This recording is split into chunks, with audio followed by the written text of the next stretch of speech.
Ladies and gentlemen,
Ladies and gentlemen, I'm Evelyn.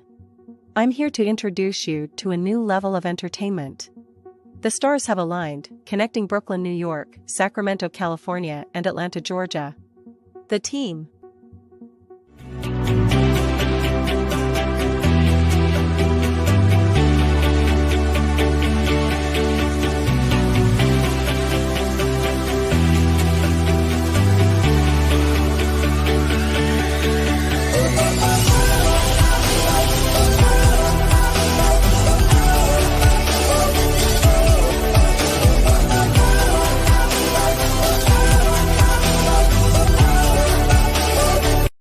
Introducing Flatbush, Brooklyn's finest, the boss, Chef Chupino. Hailing from Sacramento, California, is Andrea Lynch. From the dirty South Atlanta, Georgia, is your boy, Victor Freeze Music, or just Vic.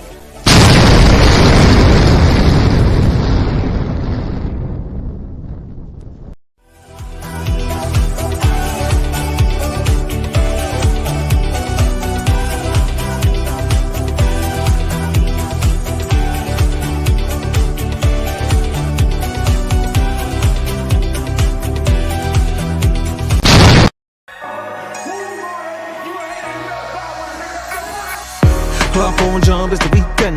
Dream come true with the big friends. Hitting on doors, that's a defense. Rolling with all that's the offense. It me change, you let me preach it. With a bull shaking to my maybe drop bands. So they don't buy, and I say, so they don't buy. You the kid play, baby. Tell me what you want. Julian, well, I know you ain't fun. Ever since remember that we been knocking at the door. Y'all been moving paper, we be running up the school. Y'all before that pill that we was sleeping on the floor. West side Africa, you know the shit ain't fun. I don't care what they say. We don't care. Driving all night long. I don't care what they say. We don't care. Pop it, baby. Come roll with me. All night long. As times relax, my mind's relaxed. I got now from who got next. Here's my number, just send a text. You got a man and she responds, nah. Okay, showing up. I'ma let you go, don't wanna hold you up. I'ma call your phone when I'm putting up. Whoever let you go must be them as far. Wait far. Girl, you so fine, I pay for. Fly you first class to LA for. Body so blessed, I pray for. Body so blessed, I pray for. Because I don't care what you say. I don't care what they say. We don't care. Driving all night long. I don't care what they say. We don't care. Driving all night long. My nigga, I killed it. Night long. That's the part where you get your girl, nigga. Make sure she focused, nigga. Make sure you focus, nigga. Let's go. 1, 2, 3, hit it. I don't care what they say. We don't care. Driving all night long. I don't care what they say. We don't care. Driving all night long. I don't care what they say. We don't care. Driving all night long. I don't care what they say. That's a hit for your ass, nigga. Hit for your ass, nigga. Prophet the One. Follow me on all Instagram sites, PROPHETTHEONE. That's Prophet the One in case you couldn't spell. But if you could, you already got it. Like Prophet like God, and then duh like duh, nigga. And then one like nigga, I'm the motherfucking one, nigga. You can't miss it. Follow me now. Yeah, what the camera was. Let me talk to you. Yo, man. It's first five on the break. The first five. That's it. Yeah.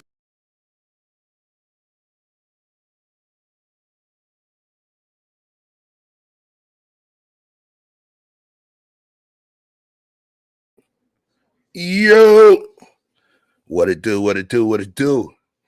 YouTube, it's your boy Chef Chupino. What's going on? Welcome to our second installment of Awful Neighbors, aka Awful Neighbors 2. I think I may be coming down with a little cold or something. Voice is sounding a little different to me, feeling a little different, but we're gonna be all right. What's going on, y'all? Glad to be on deck with you tonight. Gonna have a really, really, really good time. All right. So without further ado, let me bring up the crew. My guy, Victor Freeze Music, what it do? And the first lady of the spot, the first lady of this church here. I ain't no pastor, but the first lady of this church here, Andrea Lynch. What's good? That's good. How y'all feeling tonight? You feeling good? Y'all feeling good? Yes. What up, Vic? How you feeling? Cool, chilling like a villain as usual. Like a villain. Okay, so you doing some dastardly shit tonight, huh? I just want to know why are we going on to the playoff side. It's playoff. We gonna miss the game again tonight. We gonna have to wait get the replay again. It's gonna be playoffs every night, AJ. Hello. Hello. I just want to know what happened to Barry White. You know what I'm saying? I see Isaac Hayes in this motherfucker. I just want to know what happened to Barry White. I don't get it. I guess we call you Isaac Hayes. I don't get it either. Oh, Isaac Hayes. What happened to Barry? I apologize. That was. Yeah, you gotta have to land. You got to land that joke better, man. I'm trying to figure it out. I want to laugh too, yo. You said your voice sounded a little off to you. Oh, okay. Yeah, you see, it's timing, yo. You waited too long. I was already on some new shit. Yeah. My folks. Let me say what up to who's in the spot right now. Danique, what it do? Yes, welcome to the garden. Join the Facebook group. Check out the True Pill merch. It's some good stuff. Got Andrea here. Hey, Allie's back. What's going on? I said Allie's back. I did not say a back alley. You see? That's the way you do it, yo. Sophia, aka Just a Splash, what's going on? A1 day one, twerking on deck with like 12 ends. Go ahead. Who else we got in the spot? Hey, the boy ZB, much love back at you. That's my guy. Peace. Yes, here for the entertainment and advertising, aka dance moves. So Sophia, can we get an explanation for the name change? It's really, that name change is really intriguing to Vic. I don't know why. I'm just asking the question. Okay, Vic. Okay. That's my line. You know, I'm using my line. I'm borrowing it, I give it back. Yeah. Listen, I've been doing some, I've been figuring out a lot of the editing stuff on the computer and everything. And I started clipping out some clips from previous episodes. Yo, you know what I just realized? But Vic be simping hard, yo. I'm gonna call him Blue Pill Vic, yo. All of this hard work you're doing, and that's what you came up with. Oh, yo, I can't even lie, man. I definitely appreciate y'all being a part of this thing here, because straight up, just flipping through the old shows and even before clipping and trying to find some good stuff, there's a lot of good stuff, literally. I mean, and we have, since November as a team, we have literally hundreds of hours of content now. oh wow. Right. You get what I'm saying? So it almost feels like a cumbersome task, but that's a good problem to have. Yeah. You know what I mean? Too much money to spend. I'll take that problem. Yeah. So I may even have to pay one of these companies I may have to pay one of these companies to, literally go in and break down a whole lot. But as we near that monetization point, it makes sense because then it's going to be more bite sized. Sometimes people will see a clip, or nobody want to sit down and watch a 4 or 5 hour stream. They're going to skip. So we're going to be making bite sized morsels. Stay tuned. So yeah, man. The last awful niggas. I said awful. The last Awful Neighbors show. Yes. It was pretty intense. Yeah, it was.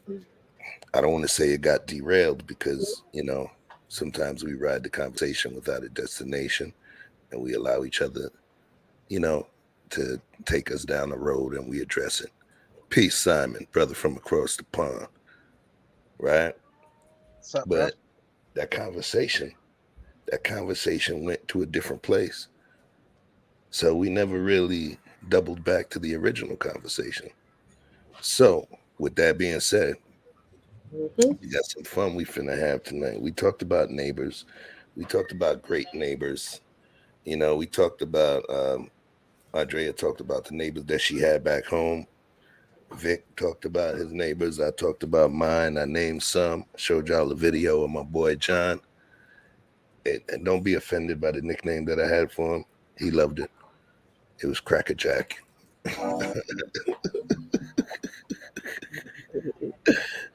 It was Cracker Jack.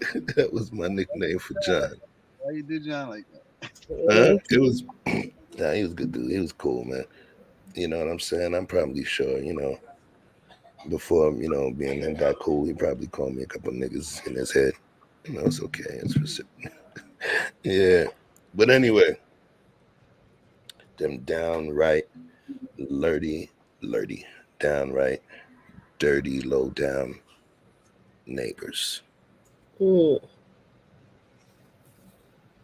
Going through the clips, there was something that I noticed that Vic has said that I didn't catch during the show. And it was like, I think it was Vic. He said, why do people always say mind your business? No, I asked that. I asked that question. Yeah. I said, why people always say mind your business? But the ones that say mind your business, it be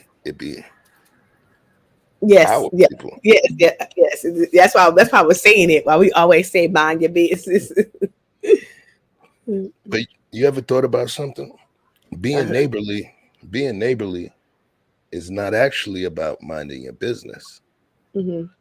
Being neighborly is about minding the community, right? True. Right. You ever notice? You ever notice when we doing something wrong, or something that we know may be illegal, or may be annoying to others, or maybe off-putting to others, and we know we're not supposed to be doing it? If someone tells us about it, that's normally the time we say mind your business. Right? Yes. So is it mind their business that they really want you to mind their business? That they really want you to go, that they really want them to go mind their own business? Or is it just the fact that they feel guilty, like a man with his hand in the cookie jar, and they like, get the hell on out of here? What do you think about that? I think they might feel guilty. That's why they're telling us to mind our business. I think they might feel guilty because if they ain't doing nothing wrong, why you telling me mind my business? Right. It don't matter what. Say it again, Vic. It don't matter what I'm doing. Get your eyes off me. But you see, that's the key then. If we're talking about community, right? It's the funnest shit in the world. People talk about community, but they won't say shit to somebody that's tagging up a building, putting graffiti on the side of a wall. People mind their business, but they talk about community. When people say we destroy our communities and we turn them into crap and we bring the property value down, it's not institutional racism that does it. It's us. And I believe some of it is because we mind our business. So if we keep minding our business, guess what that means? No one is held accountable. Yeah. So if you sit by and idly watch and you just want to not be a snitch or not get involved, remember, going forward, backward, up, down, left, right, those are all moves. Yes. Those are all moves and choices. Guess what? Standing still is just as just a powerful move as the others that I mentioned. So when you're standing still or sitting with sitting on your hands, you're choosing not to act. Because I was thinking about it for a while. People always saying, yeah, mind your business, mind your business. Yeah, but then is the community not my business? That's the question. So you're balancing between one of your favorite statements, never unduly expose a power piece, as well as now there's a dynamic between nosy. Yes. You understand? You wondering what's going on inside of my house, or why these people come into my house and who them is. That's nosy. But if you see that I'm not home, you know what I mean, and I've been gone for a week, and you saw my family pack up their bags and we going on vacation, and now some cars that you don't recognize is parked in front of my house with a moving van, then that's being a concerned neighbor. Now those just as well may be people I sent to my house, but it would be your business. In my opinion, I think that's the delineation is it truly your business? People say that all the time, and the correct response would be, it is my business. I agree. Motherfucker. Here's what we're gonna do. Only in Chef's life is forcing an update on me. Son of a bitch. Here's what we're gonna do. I'm gonna play something for y'all real quick. Play something funny, and then I'm gonna let Vic and Andrea drive because this thing is forcing this update on me. Determining arson, the cause of a fire, it's very difficult for our investigators. But this video made things much easier. We showed you the pictures, but on Monday, Del City Fire releasing the full video. Annie Durham reportedly taking a neighborly dispute into her own hands, literally, allegedly throwing a flaming stick and rag over her fence into the garage next door. That's definitely no way to resolve conflict. Durham already facing arson charges, but now new charges as the same surveillance video showing her firing shots into the same neighbor's garage less than 2 hours before the fire. Allegedly shooting into the house not once but twice. Fire officials say some neighbors reported hearing fireworks before the actual fire on June 10th. It wasn't fireworks, it was discharge of a handgun. And once again, this video came from Durham's own surveillance system that investigators noticed while battling the blaze. The cameras pointed right at her neighbor's home. They asked her if they could view her surveillance system, which she at first declined. She said it was turned off. She ended up giving consent, written consent for our investigators to take the recorder, had a password on it. OKC police able to crack the security and get the vital video. News 4 stopped by Durham's home on Monday, hoping she would talk to us again, but no answer. Meanwhile, Del City Fire releasing this photo of the flooded basement inside the Byrd home, reinforcing how dangerous the fire was for all involved. If we had gone in full blackout conditions and he made a bad left turn, he could have easily fallen down into that basement, into 8 feet of water, and we would be probably dealing with a firefighter fatality. Wow. I mean, she was a bad neighbor anyway. You get caught with your own video. Who does that? Dumbass. I mean, wow. That wait. Did you hear what they said? She signed a written consent. Yes. That's why I said you get caught with your own. You let them use your own video against you. Nah, that shit just for show. I don't even tape it. Okay. You get caught with your man, and then she was shooting too. So not only she had an arson, she was shooting it. First of all, what kind of goofy shit is that? First of all, listen. How do you casually take shots at the motherfucker next to you? Thank you. Like it's not like you was in a drive-by or some shit. Listen, I don't. First of all, I don't condone any of that shit. But you're gonna walk outside and pop 2 times in your damn neighbor's garage. Anybody could have been in there. Kids, anything. You don't know who the fuck in there.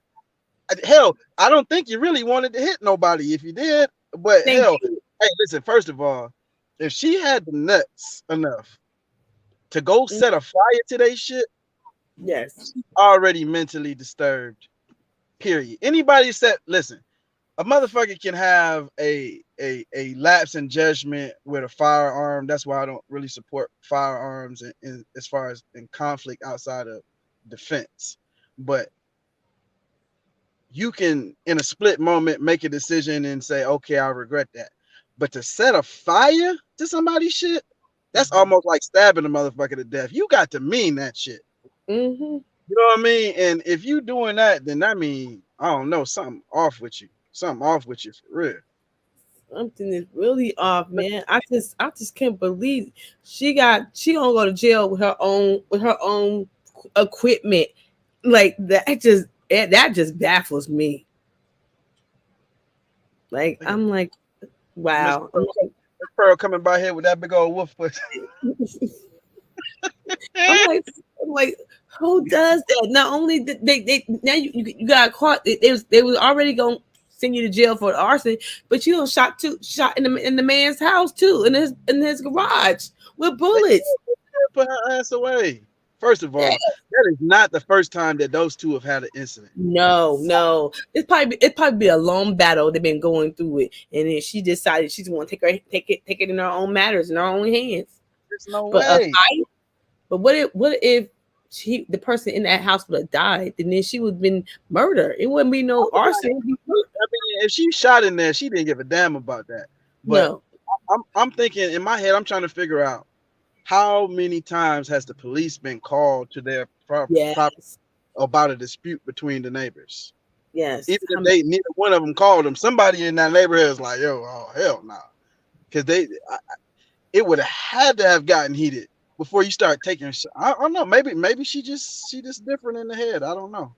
Because I'm gonna give her credit for being a outright fool. Yes. That was just dumb. I'll be back in less than 1 minute. I got a bathroom break real quick, okay? Girl, where you going? Okay. Bathroom real quick, okay?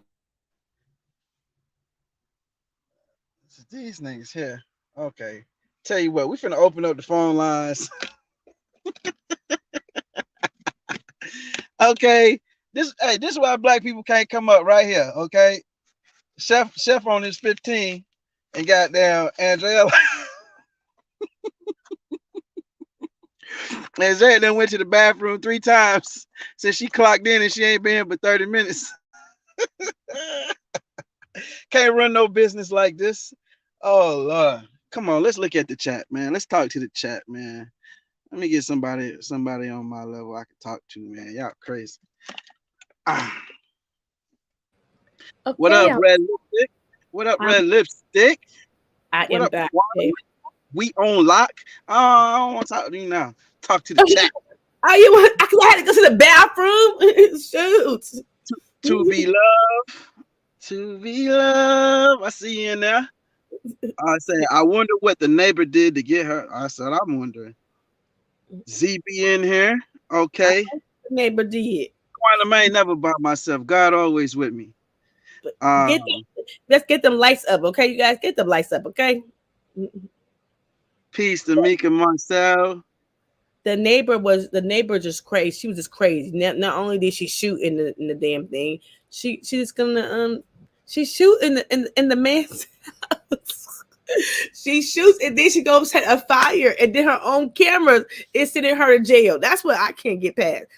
Bro, I just want to know how you wash your hands that damn fast. I got hand sanitizer. You know what, bitch? My damn, I have hand sanitizer. How hot is it in Cali, really? It's hot. It's hot out here. It's hot. It was a little toasty today, bro. I ain't gonna lie. It's hot out here. But the neighbor, I would say stupidity. I would have said, if you want my cameras, you got to get a warrant out for my arrest. Oh, they'll get it. If you know for a fact you got a camera, right? Like, I don't know, maybe it's I don't know. Sometimes it serves me well, sometimes it works against me. Like, just looking through eyes.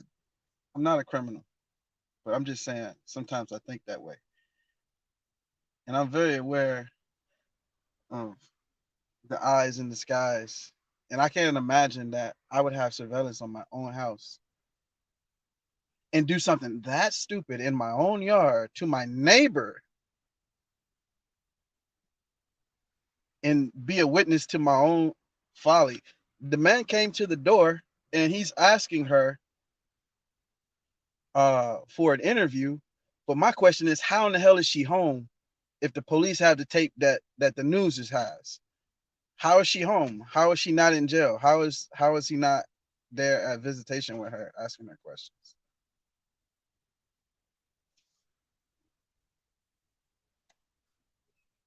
Black to the chat. What y'all talking about, chat? We gonna get it right.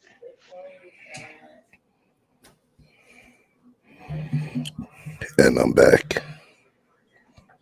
Can you hear me? Yeah. All right, cool. I don't like that. Good thing we got a good team. I was coming in, and then it went and ran the other part of the update, started applying settings. But I don't know, yo, that PP break Andrea took, yo, that I don't know, that don't seem legal, yo. That shit took less than the amount of time you're supposed to sing and wash your hands. Yeah. Hey, how many pumps can you get out this bottle of sanitizer? Now she got piss on the pump. Yeah, we got to get this in because I'm thinking I'm starting to lose my voice. That's not a good thing. Oh, no. Let me throw this love out there. When you going back on with Frank? Oh, so he should be within the next couple of weeks. You know, doing the hiatus, and then he was moving, and then plus the Black Film Festival. So we're gonna start shooting again within the next few weeks. Stay tuned. I'm actually hollering at him to get some more clips so we can do another recap episode. Oh, I see you, Quantum. You got jokes, huh? Hold on a second. Let me do this real quick. Because people talk about my watches. I got a lot of watches. I don't just go Rolex, Patek, or Audemars Piguet. I like art pieces. One of my favorites is Bulova. I have Bulova Precisionist. Another one is Citizen Navahawk AT. But I like watches that stand out as well. And I'm a fan of a watchmaker called Invicta, right? So this is one of my watches right here. Okay, it's gonna be hard to focus, but if you look, you'll see it's a 3-dimensional snake inside the bezel. It's gold, 18 karat gold. You see a little work on the side where you see snakes on the side. I have a few different watches, but I'm glad you asked.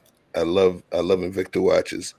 They're different than some of the other ones that you see, you know, and I'm into them shits. I like that though. You said Doctor Strange. It's pretty dope. Back to the love. No lessons. Who else we got? We Unlock Nation. What's up? What's good? Salute. Red Lipstick Vibes. The 5-foot assassin has just entered your area. Hey, to be loved, aka Young Filter. I see you. I see you, aka wow. Right? Yeah, Vic was by himself. Who else we got? Was he dumb enough to set a fire? Oh yeah. The clip. Hey, what up, cuz? What's going on, Ev? AKA Biggs. What that comment said, big homie put up there. What up, big homie? If you're dumb enough to set a fire and shoot blindly into a neighbor's house, you're dumb enough to give the police your videotape of you committing I was just dumb. Guess they go together, huh? Absolutely. Hold on 1 second.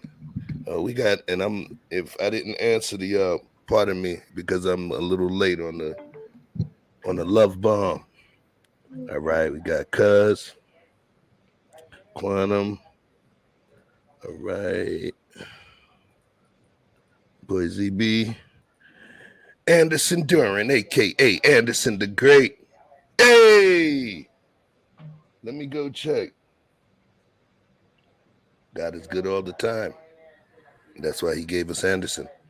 I appreciate you, family. I appreciate you. It went to the wrong one. You gotta spell it Victor. You like Tommy. Nigga, you can't spell. Appreciate you. Thank you for supporting the channel. Everything counts. I sincerely appreciate you. For sure. Appreciate you. Yeah. Then Victor is very, very good brand. If you go in one of my rooms, I literally have a bunch of the yellow waterproof cases. Thank you, Quantum. Shay, K, what's going on? How you feeling? Yes. Nah, I appreciate you, bro.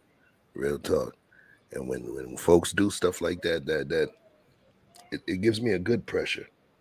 It gives me a good pressure. It keeps me honest because it makes me want to earn that. You feel me? So it's like, damn, he tipped me early. All right, yo, I really got to make this steak taste good now. You know, so I appreciate you. I pre-tip. Right.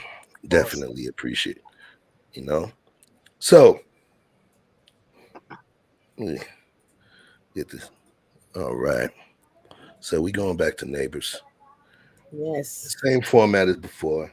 You know, let's just react to what we see. Let's talk about how we would react. You know, we having crazy white folks neighbors. You know what I'm saying? But you know, us ninjas, we be doing some things too. You want to cheat on me? I paid for this car, you stupid bitch, huh? Hey, you fucking laughing, you stupid bitch. Keep fucking playing with me. I'm not paying with you. I will fuck you up. I know where the fuck you live.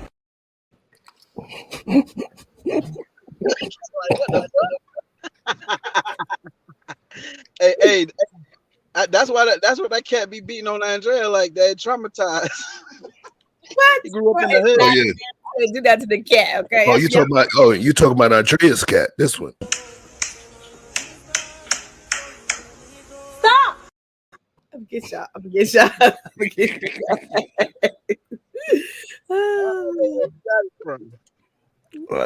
cat.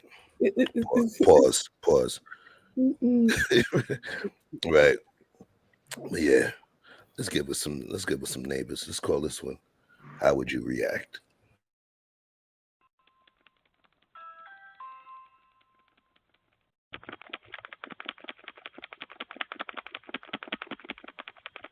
Word. Oh, open your door. Is this your house? What do you want? I want to talk to the grown-up who lives here. Why? What happened? Answer the door. What happened? Answer the door. No, I don't even know who you are. I'm your neighbor.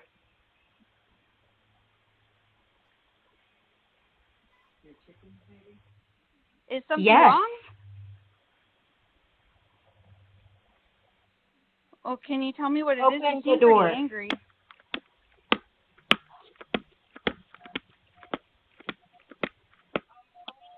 I really don't want to open the door, unless you calm down.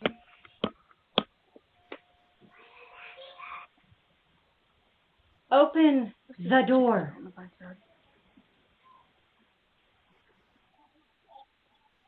I'm sorry. Who are you? Can you just tell me if something went wrong or if Yes. something happened? I'm not aware. There is something wrong. Made you angry.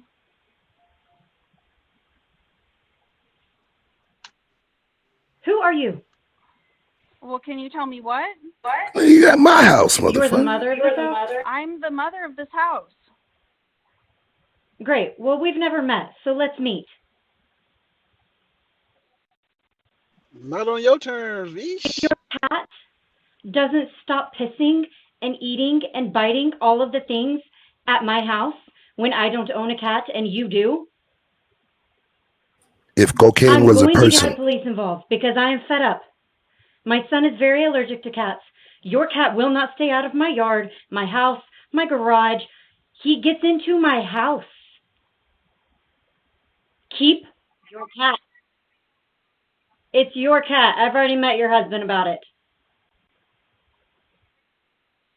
It's your cat. Yes, you do, and you don't keep any of them inside. Keep your cat inside.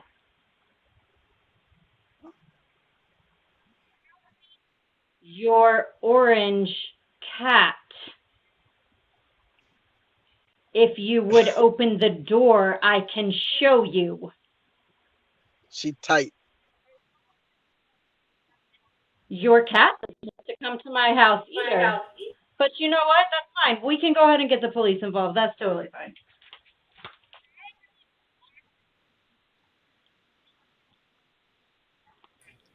she looked like she punched bricks for a living.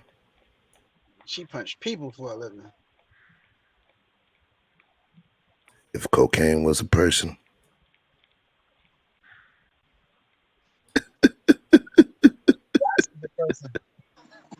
You kick your ass?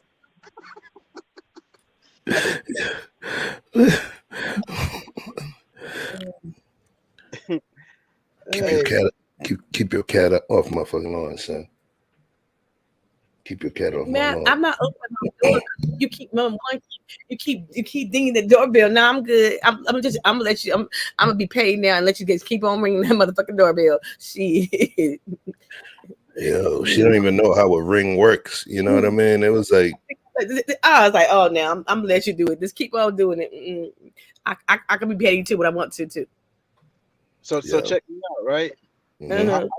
I don't do cats, but when we was coming up, you know, we got outside dogs. You know, we didn't do dogs in the house and all of this, but you know what I'm saying? We love our dogs. We take care of them, but at nighttime, you know, it wasn't like no lights out back, and these other dogs and like sometimes be like little wolves or coyotes or whatever the hell be out there, and they be trying to come and eat our dog foods because sometimes we give them like table food and shit like this.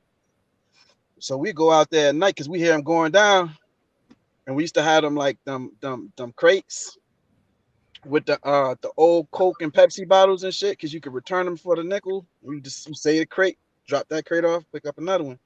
So we used to have a thing full of bottles. We go out there, bow, busting the motherfuckers in the head, bow, help our dogs fight. You know what I'm saying? Get the motherfuckers off our dogs. But sometimes it be other people in the neighborhood, dogs that, you know, that don't keep their dogs in control. So a lot of times we have folks, they do this. Now, the reason I bring this up is this.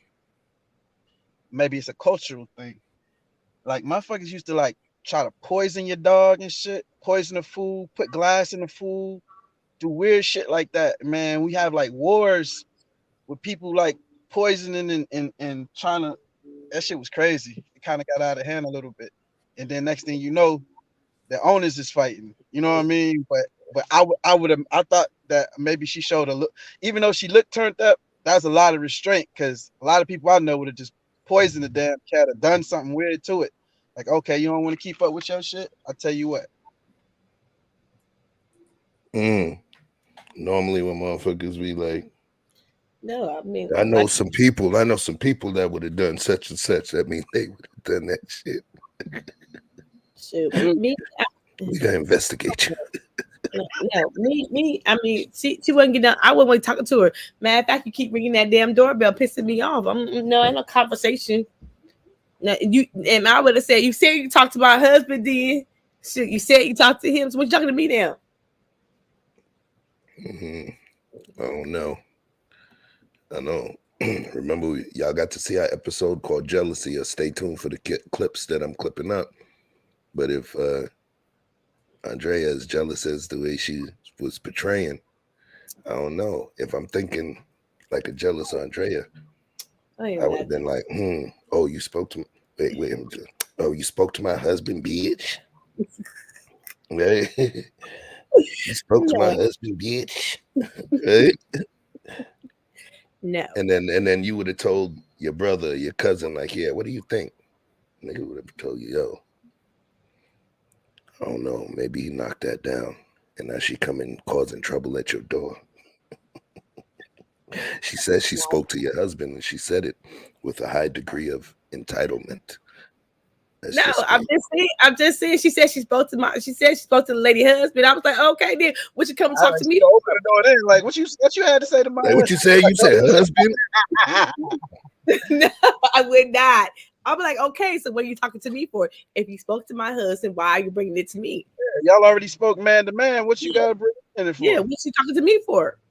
Because then I might get. I'm just saying. Interesting. Let's get these likes up, folks. It's very important we get these likes up. This stuff is kind of necessary. We need you. The algorithm said. What's wrong with everybody hates some cats? It's like everybody in the chat said I can't stand cats.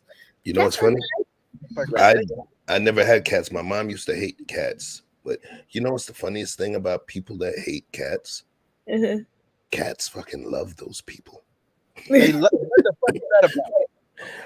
I'm telling you, it's so weird. Like my mom, she is totally vehemently opposed to cats. But in the one of the areas we lived in, our house was connected. The porches were connected. It was like what you would call row homes, in the Canarsie section, flatland section of Brooklyn.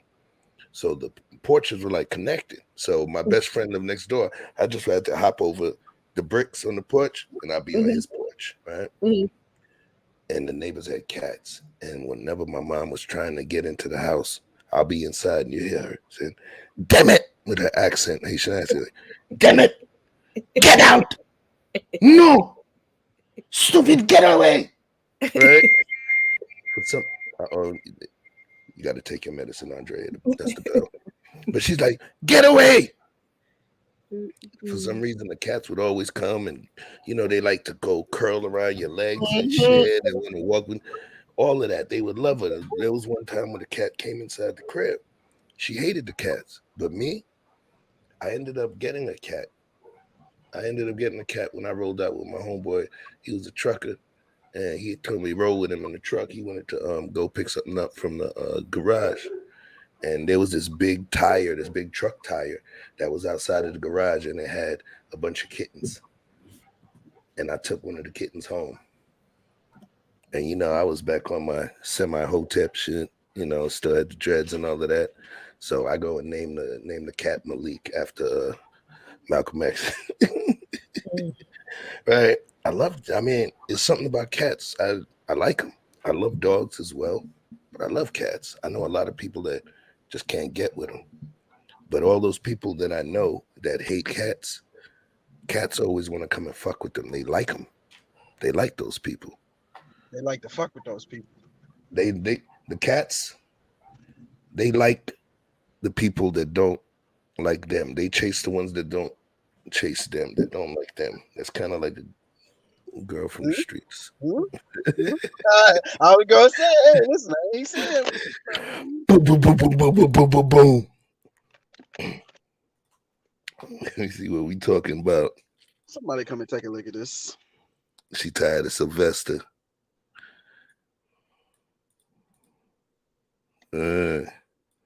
Check your wrench, oh. You the police now. You got your badge, son. The boy ZB, you got your badge, son.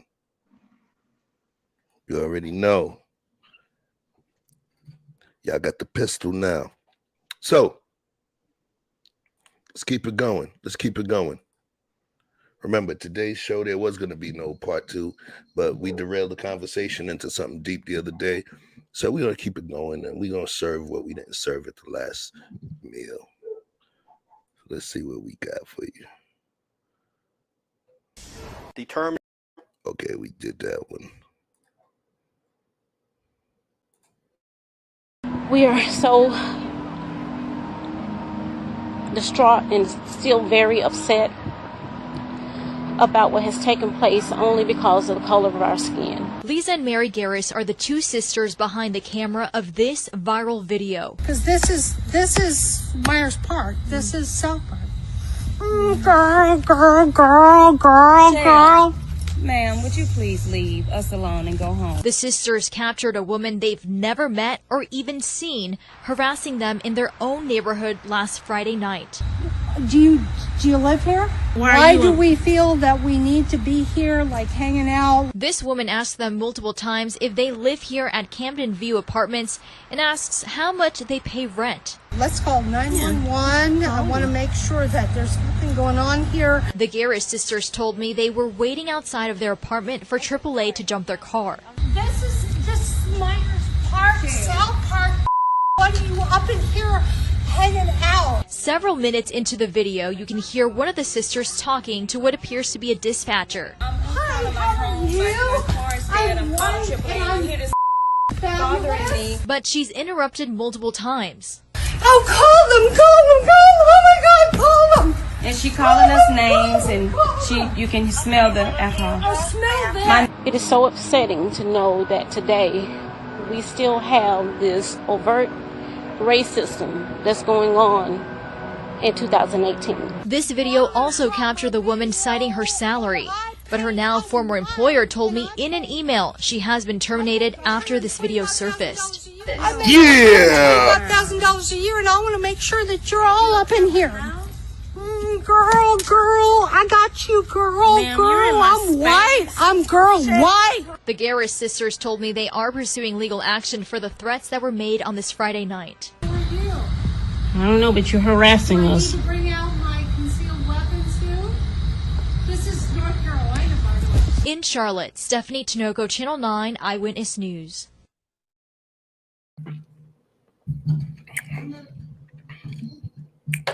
In Atlanta, Chef Witness News. I know a trigger when News at 11. Did you think she was tweaking? You really think she was tweaking? that was way more than alcohol, bro.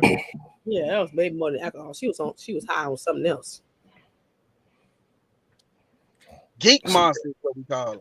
And she done lost her JM job now. She's talking about 25. She done lost her good job now. 125. Cancel your zero. You know how Drake said 0 to 100 real quick? Yeah. 125 to 0 real. Just real dumb. Quick. So let's play some stuff. Let's keep it going.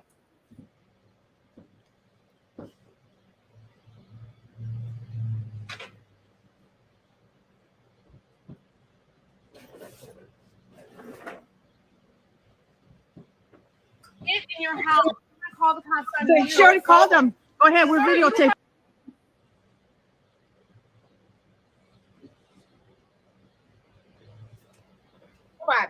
Why would you Listen. This bitch. Police on funeral event. Mama, no respect for nobody. Why would you Listen, y'all. Okay, so I'm recording. They're saying that we're in front of their house. Hold on. They saying we're in front of their house. It's my daddy's funeral. And they're over here recording us and arguing with us. And he do this all the time. All the time they do this. As y'all can see, we are not in front of their house. It's my daddy's funeral today, and this is what they doing. Like, come on now. And I called and told my landlord it was my daddy's funeral. Okay. So come on, go. As y'all see, we are not in front of their house. Y'all, they pick at me all the time. Like literally, they pick at me all the time. Look at this. I want y'all to see we are not blocking. No driving. You don't need to aggravate. Like this is ridiculous. Ton. And I make sure I always record and I don't have nothing parked in front of nothing because I know how they are. Come on, y'all. Let's go. Let's go, y'all. Get in the car, please. Come on. Everybody get in the car. I got the video. I don't care. Y'all see, this is not blocking their driveway at all. This is just some Karen racist. Totally racist. Welcome to Oregon.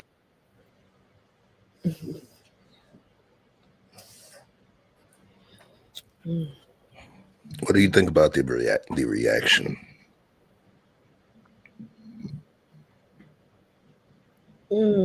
I still feel sad every time I see this video. Tell us about it. Because, she's getting prepared to go put her father in the ground. And, I mean, I just thought, it don't matter what race you are. You can't expect the dead.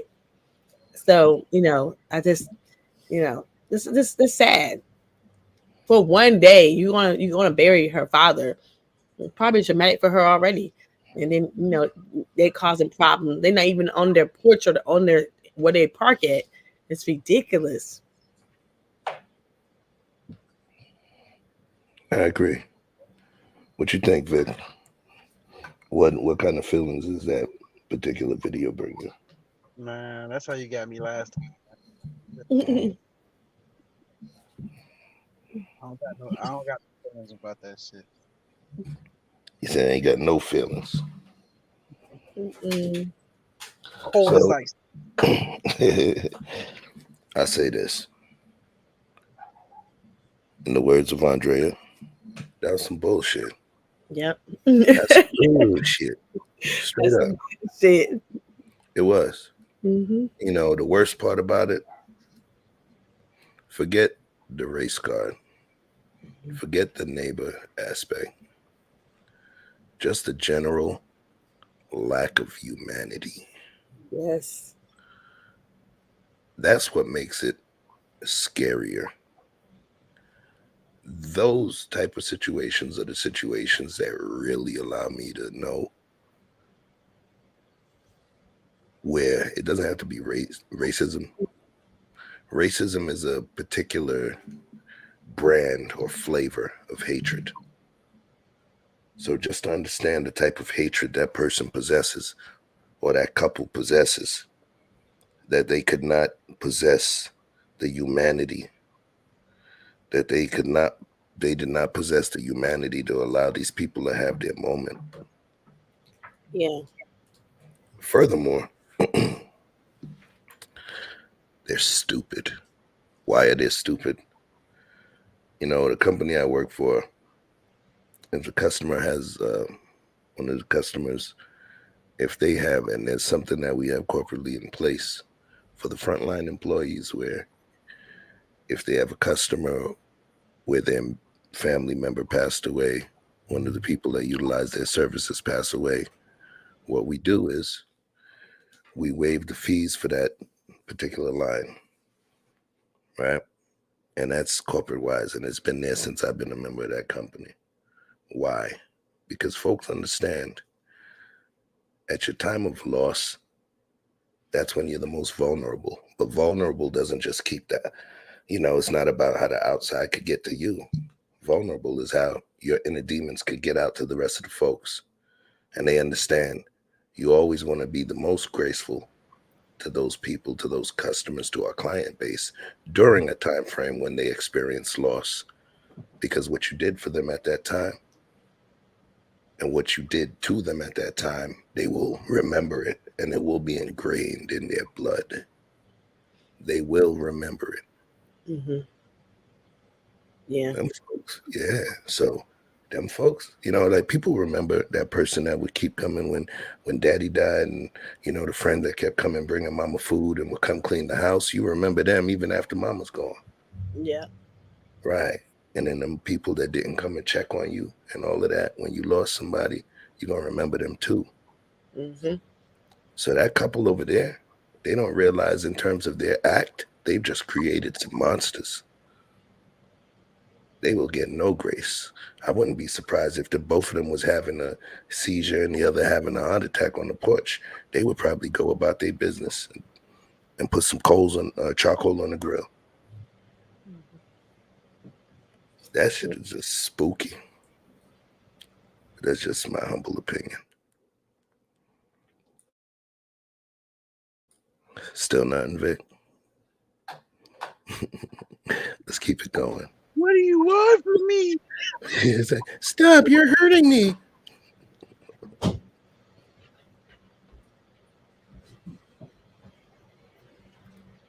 Welcome to Oregon. Maybe you No. should go back to Philippines where you belong. Oh, racist. Oh, man. racist. This is going online. Oh, we got the N-word. I don't care. We got the Filipino. Filipino. Every day. Every day. We hear it every day. It has nothing to do with you guys. It has nothing to do with you. I think you guys just want to say the N-word. Why these guys on my lot? You want to be a tough neighbor, and I'm going to be tough back. I want them off my lot, and you're not putting anything there. Tough shit. The fencing is being replaced at your husband. You know what? You know what? You created nothing but crap with all your picture taken. You're cutting down trees, which actually ultimately helped you. All right? We took back your property for you because it was creating so many leaves and everything. What are you taking pictures? I'll call the cops. My husband told me to call the cops. You want me to do that? Yes, and I will show him where the property line is. You have no idea where the property line is. Petty ass people, yo. Petty ass people. Like, you could tell they come from people that ain't never had shit. Because once they get the shit, what they doing? They writing their name all over it. Mine. Those type of neighbors, those be the worst. Want to come banging on your door talking about, oh, your leaves are falling over my fence. That's some real stuff. So are you saying that the person who is complaining about, I don't know what kind of project that these guys got going on here, clearly they're doing some digging, but I can see that being a problem if you don't know where your property line is, because what Does she know her property line is? Does she know her own property line is? I'm just asking some questions then. Right, because she's saying, she's stating, the one complaining is stating that she's stating the property line, but the person who's speaking, the person who's off camera with the camera is stating, no, lady, you don't even know where the property line is. Yeah. So they're right, but the issue is not about where the property line is, Vic. The issue is she doesn't want the workers. Let's say the workers are working, on her property, and they share a property line together where there is no line of demarcation, which means a fence or a picket fence or, a wire mesh fence. The fact that she does not want their workers to stand on her property while they're doing what they're doing. And if you see the type of digging he's doing, it actually looks like he's building a fence. Yeah. He's digging a trench for a fence. So she doesn't even want her workers to put foot on her property is what the issue is. I think we're making a lot of assumptions here. I don't like she said it.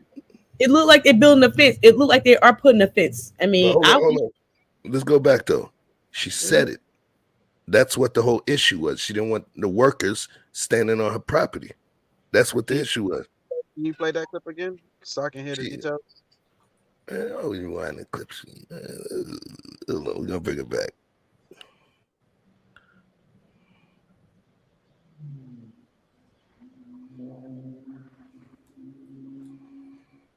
You guys just want to say the N-word. Why these guys on my lot? You want to be a tough neighbor. Why these guys on my lot? First words. I'm going to be tough back. I want them off my lot, and you're not putting anything there. Tough shit. The fencing is being replaced at your husband. You know what? You know what? You created nothing but crap with all your picture taken. You're cutting down trees, which actually ultimately helped you. All right? We took back your property for you because it was creating so many leaves and everything. What are you taking pictures? I'll call the cops. My husband told me to call the cops. You want me to do that?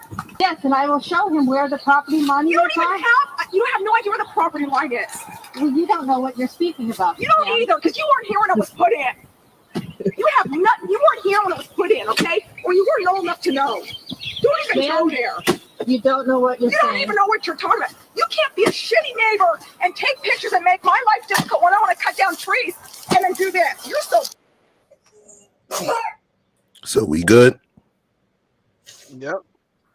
All right. So who you're saying? Which is you saying the one in the blue, who's doing the complaining, is the one that's in the wrong? I never said anybody was in the wrong, yo. I literally never said anybody was in the wrong. I didn't say anybody was in the wrong. What is the point that you were making? Because you definitely chose a side. So what were you insinuating? When you said I chose a side, I was talking literally about property lines. Yes. People that focus so hard on property lines. And I even used the statement that people who ain't never had shit before, when they get some shit, they want to write their name all over it and show where their shit starts and where it ends. So don't mess with my shit. So I was speaking specifically to the mindset. I never stated anything about, who was right and wrong in terms of understanding where the property lines go. The only thing that I was talking about is a lady came in stating, why are your workers standing on property? She didn't say, why are your workers cutting into my property or digging in my property, right? They weren't working on her property. They were standing on her property. She didn't want their feet on her joint. You feel me? So what I'm seeing here is someone who's been probably a homeowner before these people who are currently doing this construction have been here, because she has some historical reference when she spoke of, you don't even know what was here, blah blah blah. Apparently they're doing like probably some significant construction, because she's talking about cutting trees down and shit like that. So I know there's a lot of people who are preservationists, and that kind of like informs how they feel about how people even deal with their own property. So even if they're like, she had she could have easily had an issue with what she was doing with her own property, but when it gets to the property line, then I can see how that can get intense, because we used to have an issue with our neighbors, and they had all these big trees, and they would grow over into our property, but then they would fucking have a hissy fit when we cut them the fuck back because they're hanging in our yard. So I mean, by law, at least where we lived at the time, once your tree grows into my property, I got the right to cut it off if it offends me. Otherwise, you can maintain it, and then I won't have to. But when it comes to something like property lines, it's kind of like where you draw your lines as a man. Like, oh man, that's some bullshit, bro. Come on, my nigga. Come on, man. Bro, you allowed to feel some shit. We still human beings. You haven't ascended into your ethereal self yet, bro. You're still human. You can push back. Let me finish. It's not about push back. Look at the video. You making assumptions. These people said it, son. Go ahead. Do your thing. Go.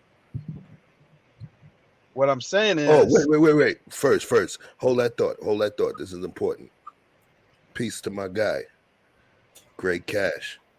What it do, big dog? You guys don't understand who he is. You don't understand who he is, but that's a very powerful brother, inventor, dope dude, and literally, he witnessed some crazy stuff that took place in Houston. If it wasn't for him, I probably would have been sitting in a cell somewhere. But I'll invite him on for that conversation. Crazy. with my guy, Great Cash. If you don't know about him, Google him. You'll understand. Peace and love, big dog. All right, Vic, you can get back to that bullshit you was trying to Chef, right? You want to fight? We could just fight.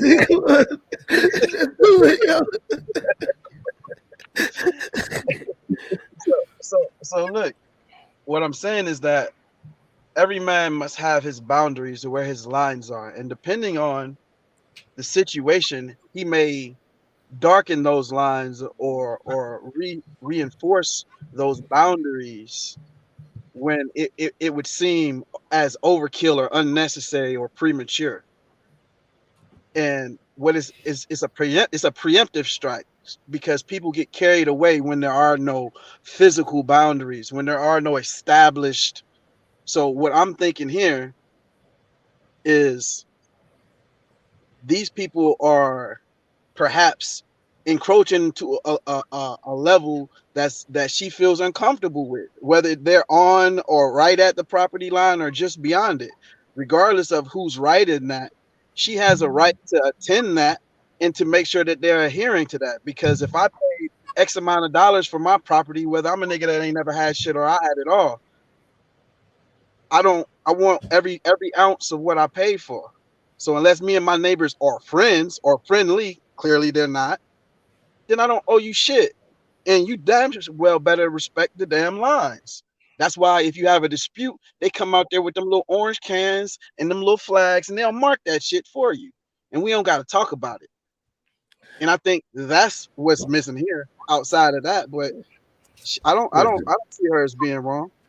So listen, nobody, you keep Or coming even back in her to thought process. forget all of that. You keep talking about being wrong. Nobody said about wrong, bro. What I said was about being petty. Oh, I didn't even use the word petty. I said somebody who ain't had shit before. But all of that, I get all of that existential thinking that you were doing in terms of the whys, the this, that, and the other. But guess what? I don't know if you're able to hear what you said. Just listen to what the person just said. She said why she did it. She said she was being tit for tat. So why do we got to go and bring all of the emotional of, the invisible boundaries? Nigga, she said it. She literally said she was being tit for tat, and she gave the reason. And she gave the reason about the tree, family. So I mean, so when are you going to believe what the person is on screen saying? Or do you think it's deeper and she just doesn't want to share it with us? I mean, I'm pretty sure that's not the full clip, but I mean to say that she's okay, man. To say that the full context. She's not recording, because I'm listen. Come on now. If I was here to agree with you, I'll be somewhere else. What I'm saying is that the lady who posted this video is clearly the person holding the camera, which is not the person who we're speaking of. So she has all right to start and end that video where she thinks is appropriate to support her point. So I'm not just gonna watch it in a vacuum and just assume that was the beginning and the end of the incident. Clearly, there's been other. She said the reason. She said the reason. Y'all be over here with all that picture taking and doing all kind of weird. You ain't listening. Then you ain't listening. As well bro. as fucking with the trees. She said that because she literally stated it. I mean, like, how much context do you need when you got a confession, bro? Mm-hmm. If you think that's a confession, then go ahead, yo. Watch this. I did this. I did this this way, and this is the reason that I did it. That's a confession. She was confessing to being tit for tat, bro. Let's assume that what you said initially. Let's stop assuming. Let's listen to what the actual actors are saying. I said, let's assume that what you said initially was correct, which was that it appears that they're placing a fence based on how and what he's digging. They're digging a trench, and it would appear that they may be placing a fence. So if somebody's gonna place a fence somewhere, they're not putting up fucking lawn ornaments, and now you're being fucking petty about where the lawn ornaments that are removable. They're trying to put fence was not the issue. The fence wasn't the issue. She didn't say nothing about the fence. She just talked about the people standing on her property. You're filling in an ocean of shit that don't exist in the clip, bro. if I'm I'm gonna play clips, then and then you're gonna throw in stuff if that I'm ain't in on the clip. Seth, you're making it so micro when it's bigger than that. When if me and you are having a debate, right? And now that I'm good and tight with you, now I'm saying, oh, it's because you won't look me in my eye. Oh, it's because your breath is hot. Oh, it's because you being so loud. Oh, now it sound like I'm being petty, but the real reason I'm mad at you ain't got nothing to do with any of these things that I'm illuminating. The fact that these motherfuckers is on my line, now that's just something extra for me to say, hey, nigga, you ain't get these motherfuckers off my line, get that shit, and stop not with this the properly line. Now, yeah, I am being petty. You know what I'm saying? At this juncture, but that's not to say that is the beginning and the end of it all. Like she's just some fucking petty person out there. They're putting a fence up right on the edge of her fucking property line. She should be present and active. That's what she's doing. So pretty much she's just using this, but it's way bigger than what we know. She's just using this as an issue then, according to you, right? It appears. All right. What you think, Andrea? I think she's being petty. And I think that people are trying to put a fence up because she probably done something. And since she's talking about she don't know what the property line is, I think the people do know the property line is. And that's why they put a fence up. The fence is both. One thing that's funny about fences, about actual fences are metaphorical and literal boundaries. When you put up fences, they even talk about putting up fences when it comes to psychology, interpersonal relationships. When you put up fences, what you're doing is creating a separation between you and someone else. Yes. So the fence is both metaphorical as well as literal and physical thing. And obviously, if you notice from the interaction that's taking place, you see where the fire is, you see what's going on. Obviously, this person has some heat for the other person. But the bottom line is something as simple as not people putting a fence on their property. They weren't putting a fence on their property. The people's workers' feet were touching her property. So now as we talk again and we talk about, because the way I came up, it wasn't like that. I shaved my neighbors. I mowed, you know, my neighbor's shit. I shoveled my neighbor's snow. We didn't just do in front of our house. We did the house on the left side and the right side when there was sweeping time, when a lot of leaves were hit in Brooklyn, because there was a bunch of trees up and there was a tree line block. The neighbors would sweep our front as well. And that's what it was. There was never that line of demarcation that I had to separate myself from the others. It didn't work like that. Yeah. But you know, let's keep the party going, yo.